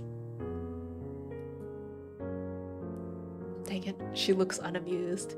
What, is Yokone gonna show up at his apartment tomorrow morning and be like, I wonder where he is? Calm down, me. We'll be sleeping in separate rooms. It's not like the thought occurred to me that it might have been in the same room. Alright, stop. Deep breaths. You can't really blame me. I'm still head over heels for her, and she just invited me to stay overnight at her place. My heart feels like it's about to explode right now. Maybe I should have just refused. There's no way that this is good for my heart. No, I would have beat myself over it if I hadn't taken this opportunity. Maybe that would have been worse. So, are you going to keep having your internal battle, or are you going to come in? Sorry, I'll come in now. Lead the way. Makoto leads me to what seems to be a storage room, containing only a sparse number of boxes. Wait here. I'll get a futon to roll out. Okay. Makoto leaves the room, leaving me to continue processing what's happening. Calm down, me. Nothing's going to happen. I'm just staying here in this room by myself for the night, because it's late out. Wait, will I even be able to go to sleep in this situation? I'll probably just collapse right away. I'm so tired, I don't think it'll take long for this adrenaline to run out. Makoto re-enters the room with rolled up futon, blanket, and pillow in her arms. That's a lot of stuff. Even just like a blanket and pillow is like a whole handful. I'm guessing a futon would be the size of the blanket at least. She hands me the pillow and blanket and rolls the futon out across the floor. The bathroom's down the hall. Okay, I'm going to go and collapse onto the comfort of my bed. Good night. Oh, good night. Makoto glances at me instead of leaving. Don't tell me you were expecting anything to happen. Huh? Of course not. Maybe you were the one who was expecting something. Regardless of if I wanted something to happen, I'm pretty sure I'm too tired for anything. I need my sleep. Yeah, me too. Good night. Sleep tight. Makoto walks out of the room and down the hall to her own room. I immediately collapse on the futon and spread out my body. 2 nights in a row of staying up this late can't be good for my well-being. It probably doesn't help that I'm in an unfamiliar place. Wait a moment, Shouma just said staying up this late. But from what I can tell, it's what? At most 1 AM in the morning? Because it was 11 o'clock when they agreed to do the whole beach thing. And after the beach thing, it was after midnight. So, you know, if it takes like half an hour to go to the beach, then it's like 1 AM right now. Does he not stay up late watching VTubers? Anyways. I release a big sigh after taking a deep breath. It really has been an eventful 2 days, hasn't it? Thinking back on it, I did say some really embarrassing things. I recall the exact lines that I said at the beach. I immediately cover my face and start rolling around. Did I really say those things? I mean, I'm kind of glad I did since it ended up working out, but it's so embarrassing. Wait, how would Makoto have interpreted it? Was I basically confessing my love to her? I mean, that's how I read between the lines. I mean, I do have feelings, but I need some more time to understand them. When I said those things today, I wasn't necessarily meaning it in a romantic way, but I did mention that I became obsessed with her. Isn't that just pretty much giving it away? It would be weird to ask what she thinks about me or what she considers me to be. Maybe I'm the weird one for thinking too hard about these things. I can start to feel my thoughts trail off as my exhaustion starts to set in. Whatever. This will be a problem for next morning's Shouma. I close my eyes and slowly feel my consciousness fade away.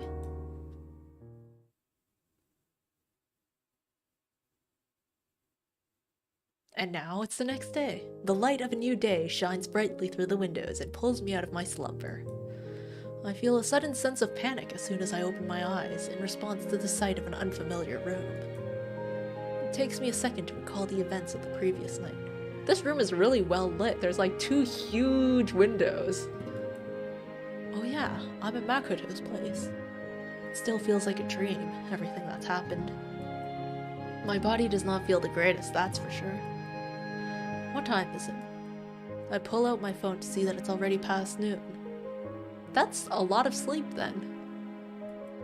I guess we did get back pretty late. I wonder if Makoto's awake. I stretch out my arms before picking myself up and heading out of the room. I take a glance inside Makoto's room after noticing the door was open. Looks like she's already awake. She's probably downstairs. I guess I'll wash up before heading down. I'm greeted by the sight of Makoto sitting on one of the sofas looking at her phone. She looks up when she notices me walking closer. Oh, you're awake. Sorry, have you been up for a while? Nah, I've only been awake for about 30 minutes. Not enough time for me to wash up and draw on your face while you were asleep. How unfortunate. Maybe you should have set an alarm. Is my sleep worth that amusement? I guess it's another one of life's many difficult decisions. Sure it is. So, what's the plan for today? Were you going to tell me about everything when I woke up? How about we go eat first? I also kind of want some time to mentally prepare as well.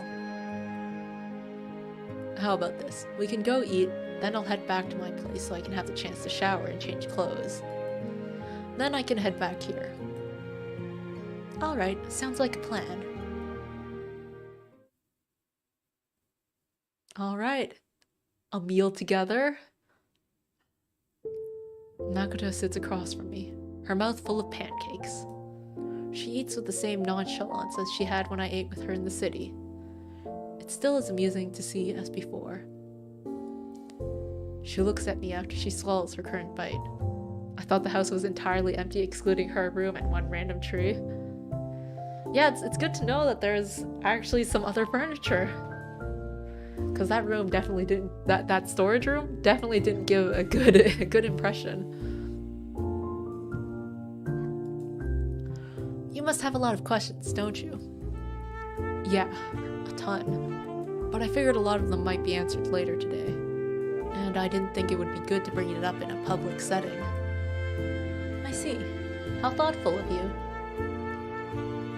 That's true. We can probably wait until later tonight. You really did say some embarrassing things yesterday, didn't you? I almost start choking on my food. I start gulping some water to clear my throat. You're going to hold that over my head, aren't you? Don't pretend like you didn't get caught up in the mood yourself. Ah yes, the beautiful starry sky, the beach, talking about wanting me in your life. I almost start choking on my food again. Okay, I'll stop now. You might die from choking at this rate. Yes, please spare me. There's so much to talk about with Makoto, and there are so many things that we have to address.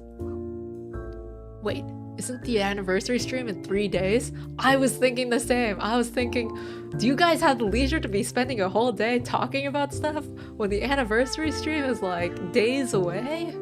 And she said earlier that she didn't prepare anything for it yet.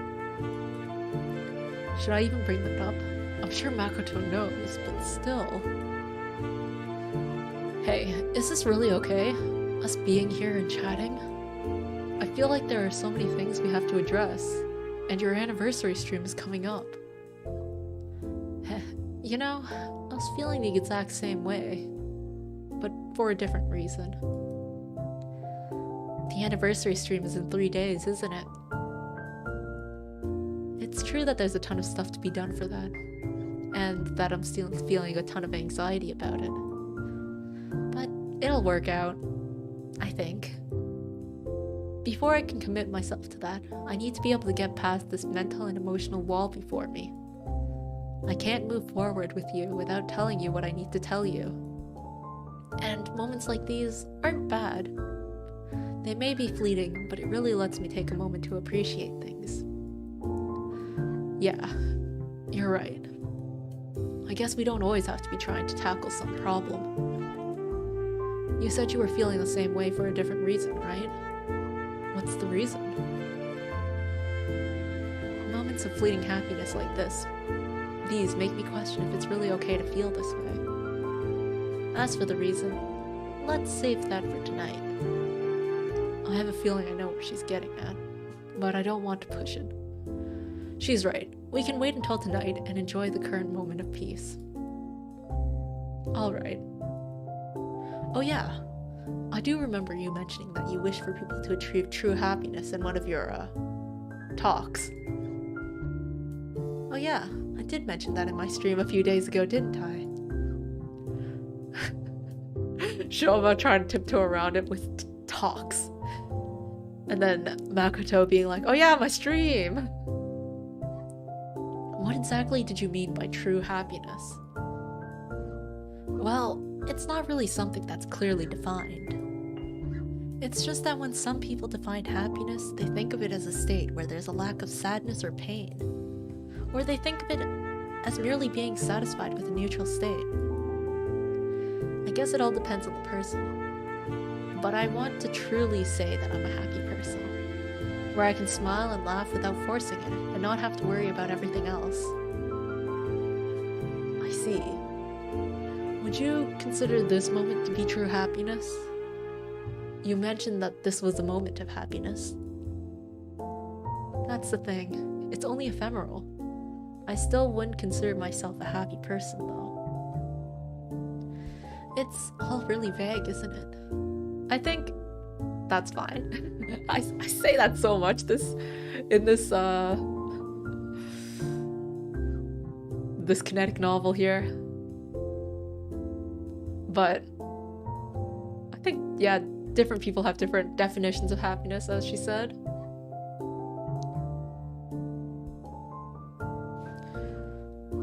But whichever level of happiness makes you satisfied, really. Obviously, I can't expect to always be happy, and maybe that true happiness is built on moments like these. But even right now, I feel like I'm just running away from sadness and pain. So, would you consider it to be a state where there's a lack of sadness and pain? Well, I know it's impossible to be completely free of those things. Maybe it's a state where there isn't that much of it. I guess if I were to take Makoto's words and twist them a bit, wouldn't it be a state where happiness is the default and sadness and pain are fleeting, as opposed to the way that she thinks of it now, where sadness and pain is the default and happiness is the one that's fleeting? Or maybe it's a state where I'm able to consider myself a happy person in spite of those things. I think that's closer to it. Is that too idealistic? Not at all. Isn't that a state that a lot of people are in? Well, I don't know if you can ever tell for sure. They might just be showing their happiness outwardly while they internalize their pain. That's true. So people inevitably go through both moments of happiness and pain. So you're talking about a state where people can focus on the happiness and not feel like they're running from pain or sadness? Yeah, I think that's right. It would be nice if everybody could achieve that. You did wish that for all your viewers. I'm sure that you were able to reach people with that. I for sure appreciated it when I heard it. Thanks. But it goes both ways, doesn't it? I'm sure everybody else wishes that for you as well. You're always looking out for us, and you might know this already, but I want you to know that we wish the best for you as well. Thanks. I mean it. I don't think I'm deserving of that, but it makes me happy hearing it. Come on, nobody thinks you're undeserving of that. But it makes her happy to hear it, so that's all good. Are you finished with your food? Oh, I am. Do you want to pay and get going? Yeah, let's go. After we paid for the food, we agreed to meet at her place in around 2 hours. After saying bye to Makoto, I headed home to take a shower and change clothes. 2 hours is pretty short. How long does it take for him to get from his house to her house? I find myself once again at the gate to Makoto's house. It's a familiar sight at this point, but there's a different air to this visit. There's a heaviness in my chest as I look at the window to Makoto's room. Makoto said she would tell me everything, but I'm not exactly sure how I should be feeling. Maybe I'm stupid for feeling this way. Makoto had to find a resolve much stronger than me to decide to tell me anything, while I'm here feeling like I'm not even sure if I'm ready to hear anything. Well, here goes. I took a deep breath and pressed the doorbell to Makoto's house. After about 30 seconds, Makoto comes out to the front door. Hey, come in. Let's head to my room. I only nod as I notice her uneasiness. Makoto's room is a familiar sight, with nothing significantly different from the last time I had been there. She takes a seat at her bed, leaving me to sit on the chair she uses at her desk. Makoto doesn't say anything, but I can tell that she's breathing heavily. She opens her mouth to say something, but nothing comes out. I notice that she's visibly shaking. Hey, you don't have to force yourself. No, I need to do this. Sorry, just give me a second. Makoto takes a deep breath. Can I ask you to hear me out completely before saying anything or asking any questions? Okay. Thanks.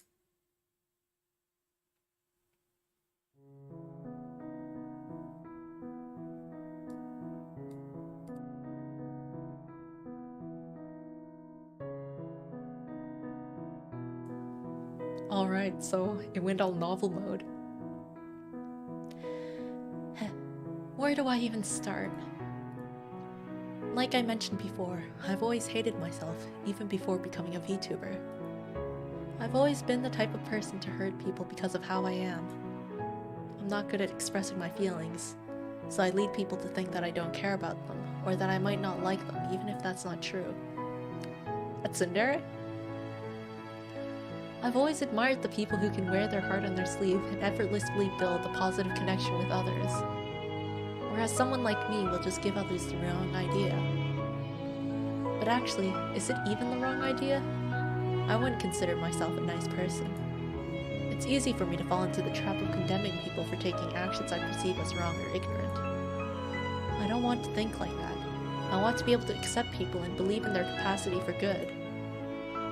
But it's not uncommon for me to just straight up tell someone off if I think they're wrong about something important. If I was a better person, I would say it differently.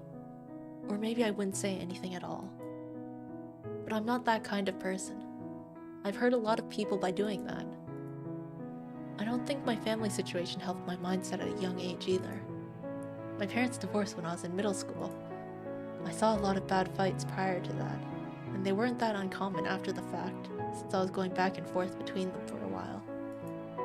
It wasn't hard to think that I was at fault for this situation, being an only child. I wouldn't say I have the best relationship with either of them. I'm not saying I hate them. I still love them both and only wish the best for them. But I have my differences with both of them. They're both strong-minded, and they differ from each other in what they want out of my life, which is one of the reasons why they fought. Maybe I could have prevented it if I had been more self-aware back then. All I knew was that I desperately wanted to keep both of them, so I tried my best to listen to them. And here's a case where, the kid feels responsible for the divorce. But of course, it's not the kid's fault. But my efforts ended up being for nothing. They divorced anyway. For a while, I still tried to cater towards both their demands, even if they differed from what I wanted to do. After some point, I just had enough. I honestly don't even know what's best for myself, but I knew what my parents wanted for me wasn't what I was looking for. It wasn't uncommon for me to get in fights with my parents throughout high school. You can probably see why I'm living here alone, don't you? I'm an awful daughter, aren't I? I'm willing to break my family's hearts for my own sake. That's something I was desperate to avoid, no matter what. But I'm a selfish person. Despite the selfishness I've shown, my parents never abandoned me. They continue to reach out and care for me in their own ways. Why did they continue to keep a daughter like me around? All I do is fight with them when I see them. A lot of times, I think to myself, what if I was never in the picture in the first place? Would they have found happiness instead? I mean, based on what she says, they're both kind of stubborn and want different things. It might have happened regardless. I knew I wanted to change something, but it's not like I can just suddenly become a better person all of a sudden. That's when I was exposed to VTubers, when they started taking off in popularity. At first, I didn't know why there were so many people that started watching these VTubers. But as I started watching them myself, I think I understood. I saw these amazing people, able to bring happiness and inspiration to so many people. Just by expressing a part of themselves, they were able to form such a unique, profound connection with their viewers. I wonder, is that a common reason for people to start watching VTubers? It feels almost too... I don't know,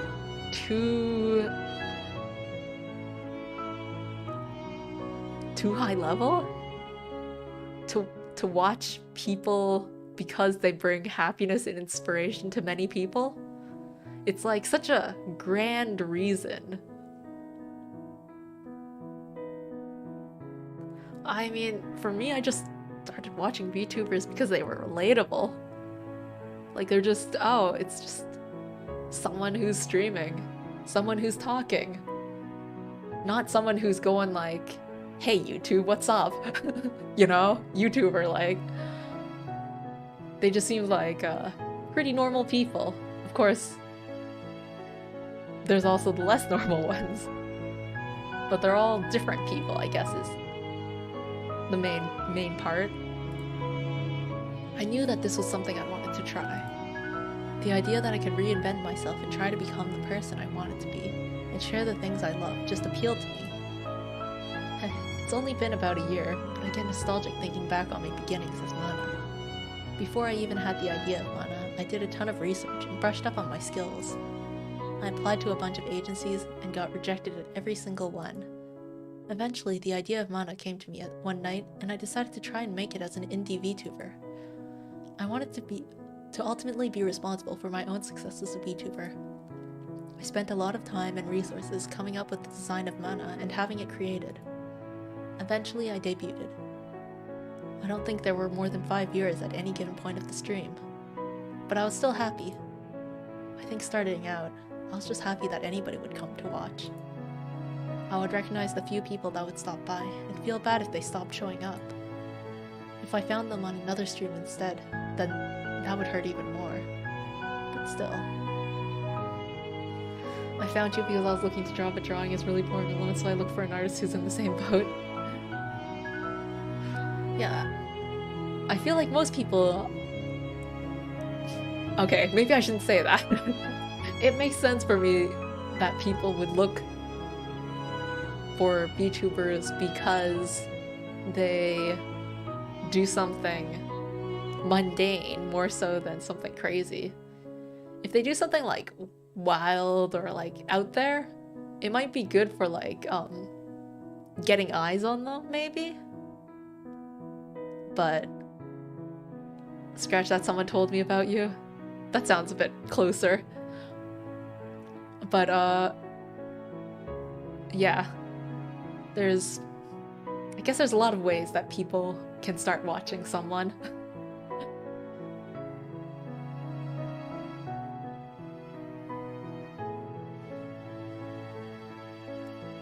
It was nice. I felt like I was starting a new life, almost. Every stream was scuffed and there were a ton of things I didn't know about. I was working tirelessly every day, balancing school and improving myself for streams that only a few people would see. But it was fun. For the first time in my life, I felt like I was choosing who I wanted to be and expressing the self I wanted to show. There was a friend I made not soon after I debuted. She was another VTuber that debuted at around the same time I did. Given that we were both in a similar situation, and that we just ended up clicking immediately, it didn't take long for us to become pretty close. She's the type of person to wear her heart on her sleeve. She was energetic, kind, positive, and an unbelievably hard worker. In a lot of ways, I looked up to her. I was so blessed to have a person like her in my life. Honestly, a big reason why I think back fondly on the times I was starting out despite all the hardships was because of her. We would collab a lot, sometimes doing some really dumb things like singing meme songs. Other times we would share the joy of beating a really difficult game together. We laughed a lot, struggled together, complained to each other about things, talked about mundane topics, discussed life. It was a happy moment in my life that I took for granted, not realizing how fleeting those kinds of moments can be. We both worked hard every day, and she was more talented than me in a lot of ways. If I was a viewer, I wouldn't even think about watching my stream over hers. But for some reason, I started growing quickly in viewership while she didn't. At first, it wasn't really an issue. Why would it be? One of us is growing and we should be happy about that, shouldn't we? Well, I continued to grow. I didn't know why more people were coming to watch me. I still don't know. My friend continued to support me like she had always done, as positive and bright as the sun. But I started feeling guilty. Starting out, we had always talked about how we wanted to grow and reach as many people as possible. Why was I the one who was growing and not her, when she was so much better than me in every way? She still continued to treat me with the same kindness as she always had, as I continued to grow. She never complained and she never said anything negative to me about it. But I knew that deep down it must have been affecting her. Our conversations about viewership or growth became awkward. I noticed that she started working twice as hard, planning big events, streaming more often, trying to put out more content and be more engaged.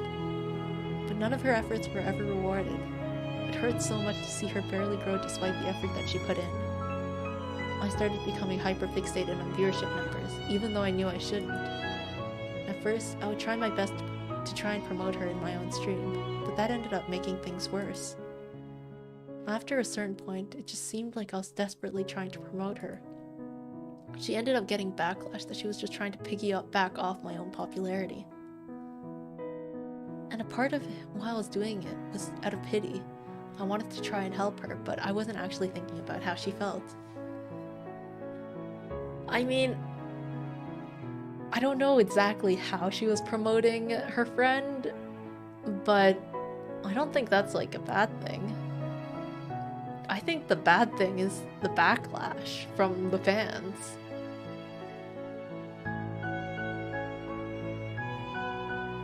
Although the fact that it just seemed like I was desperately trying to promote her is a bit suspect.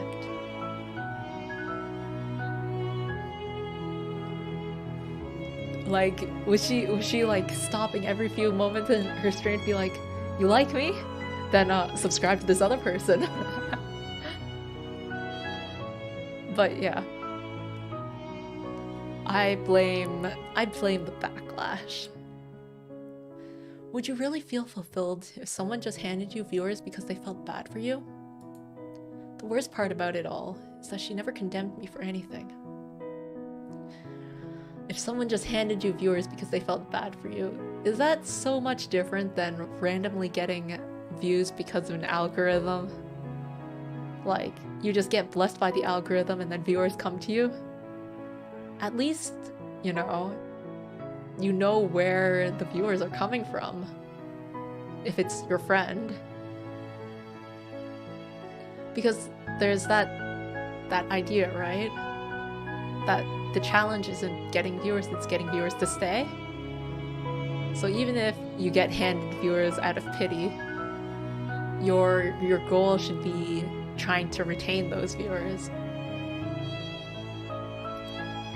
She still wanted to continue being my friend. She was precious to me and I didn't ever want to give up the friendship we had. But how could I keep going knowing that I was just hurting her by existing? Every day I would feel more and more guilty. Why was it me and not her? It's so conceited and self-important to think that my growth would cause her to hurt. But I could tell that it affected her. If I was in her position, I would feel jealousy, even though I knew that she was so much more amazing than I am. I don't blame her if she started hating me. It would hurt me so much to see her smile and be kind to me. I would hurt her regardless of my actions on or off stream. It was my existence that was the problem. I started to keep my distance, even though I loved her more than anything. Maybe it was because I loved her that I felt like it was better if she didn't have to see me. Eventually, we drifted apart. Now, every time I see any of her content, I feel an overwhelming sense of guilt. Maybe this is my punishment for my selfishness? I'm sure she hates me. I'm someone who always relied on her and burdened her with my own troubles. She would always be there for me, supporting me. I feel like, here, every time I see any of her content, I feel an overwhelming sense of guilt. I think even if they drifted apart or like they don't talk to each other anymore or whatever, the fact that they're in the same circles, like VTuber circles, I guess, the fact that they'll see each other's content, especially since Mana is like a pretty big VTuber, I'm sure that her friend sees Mana content like pretty often, honestly. And every time that her friend sees that content, won't she also feel that overwhelming sense of guilt or whatever jealousy or whatever feelings that she apparently has? And what did I end up doing for her in return? I only ended up hurting her. I know you probably have wondered why I don't collab with other VTubers as Mana. It's been brought up on stream a couple times as well. I always gave a vague answer on stream, but if you're wondering what the real reason was, it was because of this. I didn't want to go through the same situation again where I just end up hurting another person. It was also because as I started to get bigger, I would get approached more often, and I didn't know what people's intentions were. Isn't that a terrible mindset? That I might automatically assume that these people might just be wanting to interact with me to try and climb socially? Isn't it enough to just try and make friends? But I couldn't think like that after what had happened. That's just one of the many things that I wasn't ready for as I was started gaining popularity. The responsibilities I had started getting more frequent and more significant. Suddenly, I was having to present myself in front of hundreds and eventually thousands of people. That's actually kind of interesting, because from what I understand, VTubers grow a lot from collabs. So like, I definitely don't do it, but it's said that you should have balance of individual streams and collab streams. Like, that's a nice way to balance your content. Because, you know, individual streams are developing your self, I guess. And then collab streams is kind of expanding your reach. But yeah, no collab streams here. My chat culture went from cozy and I could recognize everyone to an amalgamation of names that I couldn't put a personality to. I could no longer keep up with trying to satisfy everyone. It was impossible for me to read every message and address every problem. As I got bigger, negative impressions of me became more common. I used to always check out people's impressions of me on social media, but I stopped. That's probably a better idea. People started DMing me more frequently, many times with the intention to try and get closer to me for shallow or dubious reasons. Are you against collab streams? Not the concept of it, but like, you need friends to do collab streams. And I'm definitely not popular enough to get DMs for collabs. And as far as like the open collabs, the ones that are open to like literally any VTuber, those are kind of a bit big.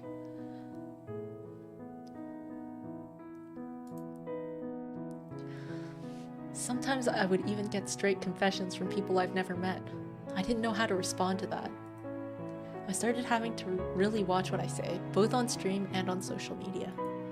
Anything even slightly negative or controversial could be spun into something that would cause backlash. Expectations grew as my popularity rose. Suddenly I was juggling multiple different commitments and projects.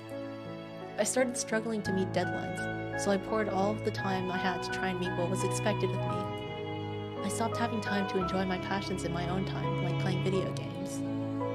This was on top of attending classes. At some point, my mom also got hospitalized for a short while. It wasn't for anything life-threatening, but it still caused me a lot of grief in a time where I was already feeling overwhelmed. I guess God really wanted to punish me. Heh, I really was not okay during that time. I had no idea life could be like that.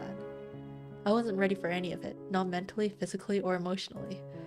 VTubing was originally a way for me to escape the pains of the real world, but it ended up adding on to what was already weighing me down. But it didn't only hurt me. Otherwise, I wouldn't have kept doing it. A big part of what kept me going was the joy I felt when I could be myself on stream and connect with my community. I continued to chase after that, despite all the hardships that came with it. It was the only hope I saw in a world devoid of hope. That joy also led me to want to become that hope for others. Any one of my viewers could also be someone going through a difficult time. If I could be that person that they're able to find a place of comfort in despite their circumstances, then that would mean my life had a purpose.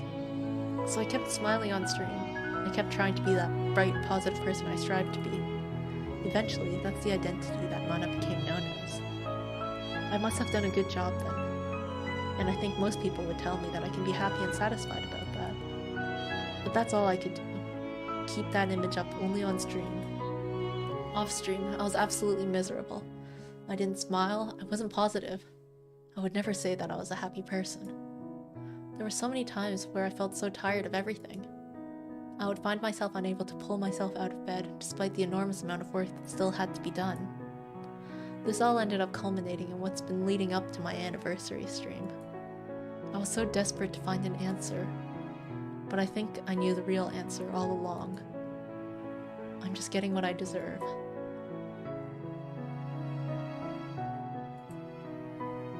It's my punishment for being selfish and continuously hurting others.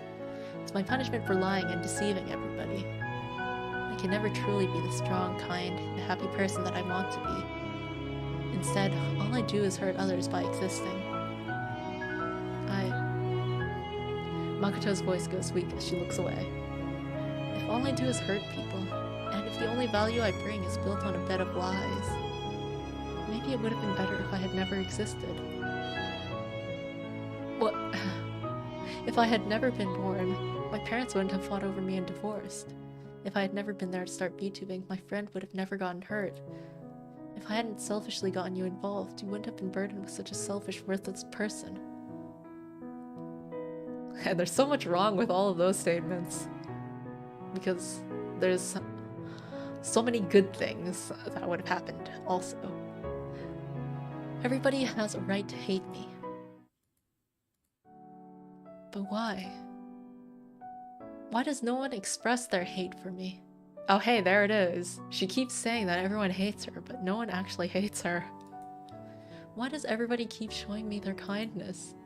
You, my parents, my friend, my viewers? Why do you all keep showing me such kindness? If you all just hated me like I deserved, I could disappear from this world in peace.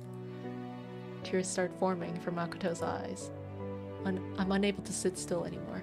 Without thinking if it's the right thing, I pull Makoto into a tight embrace. Please don't say that. You're not someone who deserves to be hated.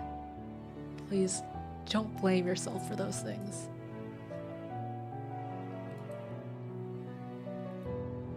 Even now, someone like me, Shouma, do I really deserve to be happy? Tears start rolling down Makoto's face. I pull her closer, not knowing if it's the right thing to do. My own eyes start to form tears. Of course you deserve to be happy. I refuse to believe that there isn't happiness for you in this world. If every greater power is preventing you from attaining that, then I'll fight with you. I'll help you find that happiness that you deserve. So please don't say that you want to disappear. I don't want that. I want you here. I don't know how else to put it. Is this really okay? I only mess things up. I keep hurting people. I can feel Makoto's arms tighten around my back. If this is wrong, then I want to be wrong. If it's wrong for you to achieve happiness, then let's be wrong together. Please, don't try to shoulder this burden by yourself anymore. You've already been through so much. It must have been so hard, but you're not alone. Even if it's a little bit, please let me share some of that burden with you right now. Shouma.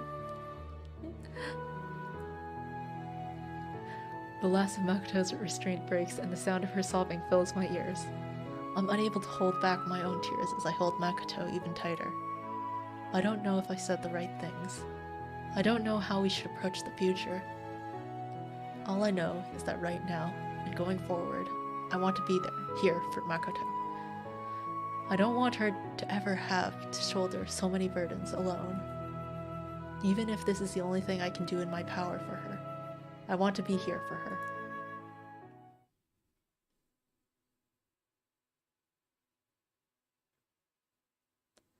And now we're back to normal?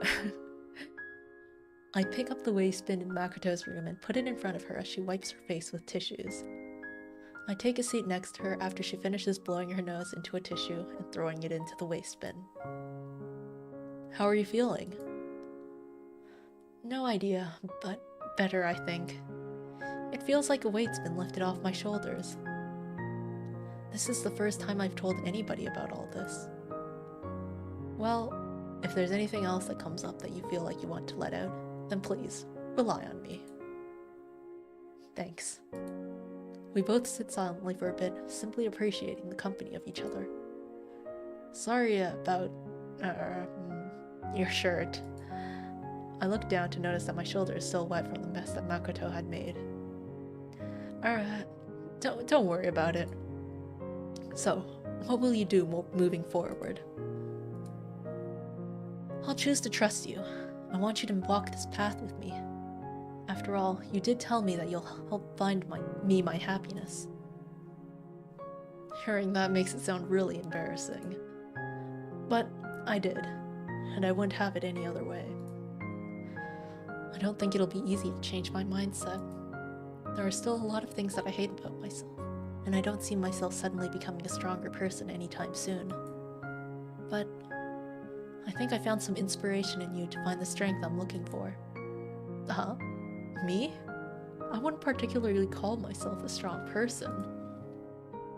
The strength you've shown me isn't a strength that's defined by a lack of weakness. It's the strength to embrace your weaknesses and be able to walk forward by accepting them. I think you've recently come to accept your natural tendencies to think bad thoughts as weakness.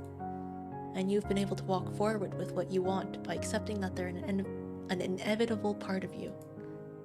Oh. I would honestly say that it isn't my own strength that's allowed me to do that. My sister actually helped me a lot. Maybe strength isn't defined by just an individual. The ability to form close bonds is also a part of what makes you you. The ability to form close bonds. Yes, the ability to be born as a younger brother to such a wonderful older sister. In that sense, your bond with your sister is a part of your own strength. Maybe you're right about that. In that case, I'd like for us to become part of each other's strengths. Though I probably won't add much to you. Hey, I think I might actually decrease your strength if you include me.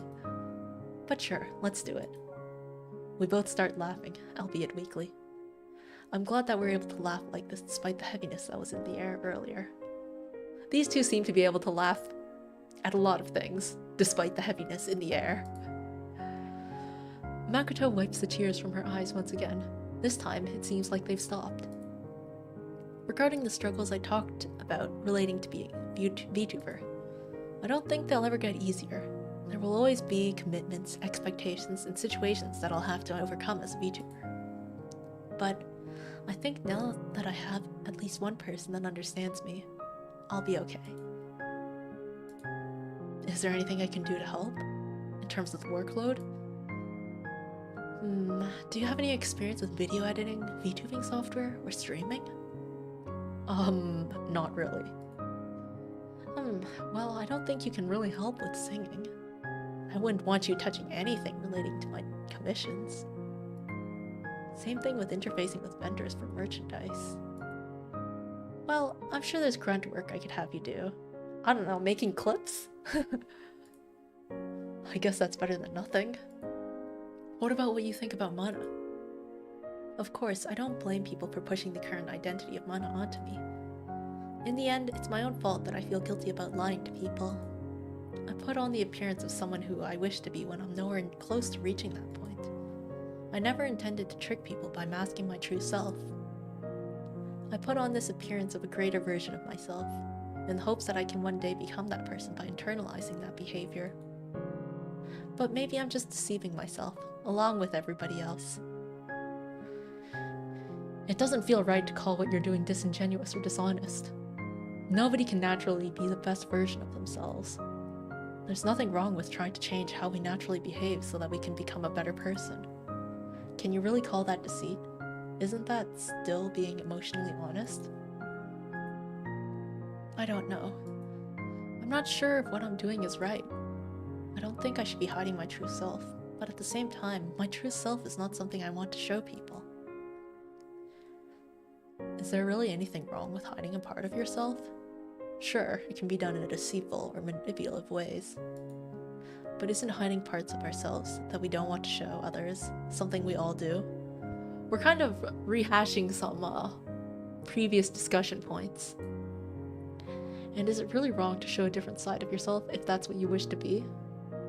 We're kind of rehashing them in the context where Shouma actually knows that Makoto is Mana. We're all works in progress. Maybe some people out there have it figured out? I don't know. I don't know if it's even possible to reach a point of completion as a person. But I don't think it's a bad thing to constantly be in a state of transformation or improvement. Can what you said even be considered hiding your true self? To me, what you're showing is also, in a way, your true self. Not everything will reflect how you naturally are. Is a person's self only defined by their natural tendencies? Isn't who they aspire to be also a part of who they are? I'm still struggling with this myself. When I found out you were Mana, I couldn't stop myself from thinking about my own self-satisfaction and validation. These were my natural thoughts. That's who I am, and I hated myself for it. But I was also someone who wanted to overcome that and be a better person. I still have those negative selfish feelings. I probably haven't fully come to terms with them. It's like you said earlier, I'm trying to come to terms with my own natural tendencies and find the strength to move forward by accepting them. In that way, I'm also trying to be the self I aspire to be, despite how I think naturally. Wouldn't you still consider that to be my true self? I would. Is it any different for you? I'm going to have to think about it some more. My head is all over the place right now. Same here. Sorry if what I said didn't make any sense. No, I understood what you were saying, I think. It's just myself that I need to understand. And I think that's going to take a bit more time. Maybe once I do, I can decide how I want to proceed with Mana. It's definitely not going to be straightforward, though. It's not as simple as saying, hey, look at me. I'm this depressed, broken person. But I'm trying to improve by being this better person. You can accept me. That might not be something that should be shared with people. I don't want people to worry about me. And that's not who I want to be known as. And that's perfectly understandable. Since Makoto now has Shouma to confide in, she can talk about her worries about who she is, like her identity with him. But like the internet, as Makoto Mana has found out, can be very unforgiving. So very understandable why you would have a front put up for that. I don't want to be someone who's defined by my weaknesses or struggles. I don't want to be known as that person who's struggling or is depressed. I want to be known as the person who was and is able to overcome those struggles. It's not as simple as just be yourself, isn't it? It kind of reminds me of our first conversation we had when we met. Oh yeah. Whatever I decide to do, I wonder if my fans will still accept me. I'm sure they will. That's what we do. You really think so? I see. I'll have to think about it some more. I don't think it's something I'll figure out and become comfortable with right away. That's completely fine, isn't it? Let's find the right answer together. You're just going to keep saying embarrassing lines, aren't you? Thank you, though. As for the relationships I talked about earlier, my parents and the friend I made as a VTuber, I think for my parents, I still want to continue choosing my own path in life. I believe that in time, they'll come to understand what I want for myself. But I want to become a better daughter regardless. I think when this is all over, I'll have a long talk with them. When this is all over. When she's done with VTubing, or like when the anniversary stream is over. There's a lot of things that could be. I know they'll come to understand. That's just how family is, right? I mean, depends on the family, but yeah. Let's say yes. As for my friend, there's something that I want to do, but I need to think about it more. I'll let you know once I've found my answer. I want you to be there with me. Of course. I think that just leaves my most immediate problem that has to be addressed. I think after the anniversary stream, that would be better for her and her family.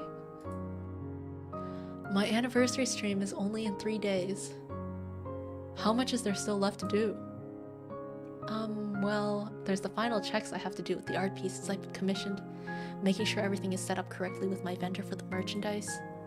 I have to put together the visuals, such as the news for the merchandise, as well as a thumbnail for the stream. Okay, well, that isn't too bad. I also have to finish the script for my program, prepare the audio and video files I'll be using, as well as other assets, rehearse the songs I'll be singing, pick out the fan letters I'll be showing, choose the clips I'll be putting together as highlights of the year. You said it's in 3 days? Meaning we only have tomorrow and the next day to work on it? Yeah. You had all this to do and you were spending your last few days with me? Yeah, don't you feel special? Yeah, I feel special, alright. So, how are we going to do this? I don't know. We'll just have to get it done, I guess. Can you come over early tomorrow? The last few days have been such a roller coaster, and I guess it hasn't stopped yet. Okay, I'll come over early tomorrow. We should probably call it here for today, so we can get a good rest for tomorrow. I think we've been lacking in sleep for the past 2 days. Agreed. I stand up and immediately notice my exhaustion from the events of today. I guess it wasn't just emotional exhaustion that I'm feeling. Makoto stands up and leads me out the door. Makoto walks with me to the gate in front of her house. After I reach the gate, I turn to her. I guess that's it for tonight. Good night, I'll see you tomorrow. I thought I'd be able to finish this stream today, but I guess there's actually quite a bit left to go.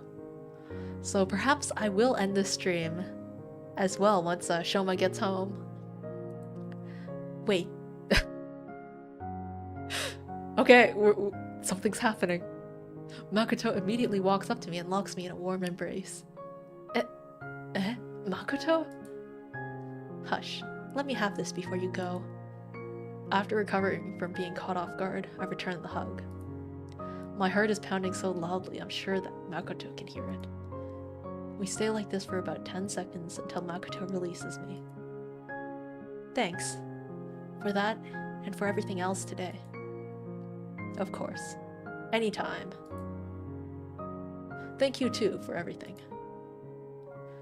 Makoto smiles for a few seconds before waving to me and turning to walk back to her house. Makoto is making sure this stream doesn't end.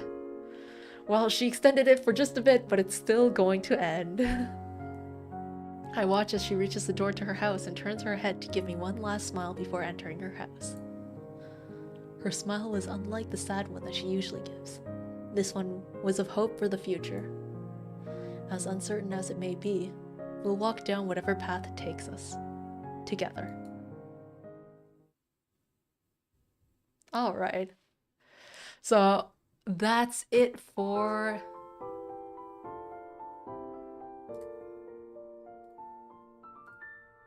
That's it for today. I was really hoping to be able to finish this week because Fire Emblem comes out, I think at the end of this week, which means I would be able to play it next week. But, should I stream another day just to finish this off so that I can start off Fire Emblem, like, fresh? If that's the case, then maybe I'll stream over the weekend.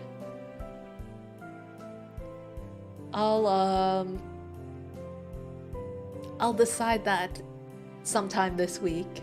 And I'll put up the waiting room if I do decide to do it over the weekend, like at least one day early. But yeah.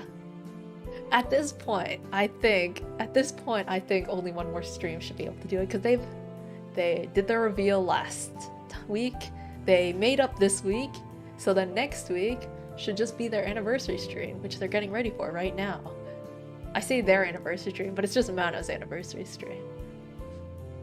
So I think realistically, it could end next stream. More so realistically than it ending this stream. We might see Makoto's parents afterwards. Okay, in that case, I'm gonna put this story on hold because I really want to play Fire Emblem. So, alright, well, that's it for this week. Thank you for watching, and see you next time. Maybe on the weekend, maybe not. Alright then, good night. Bye-bye.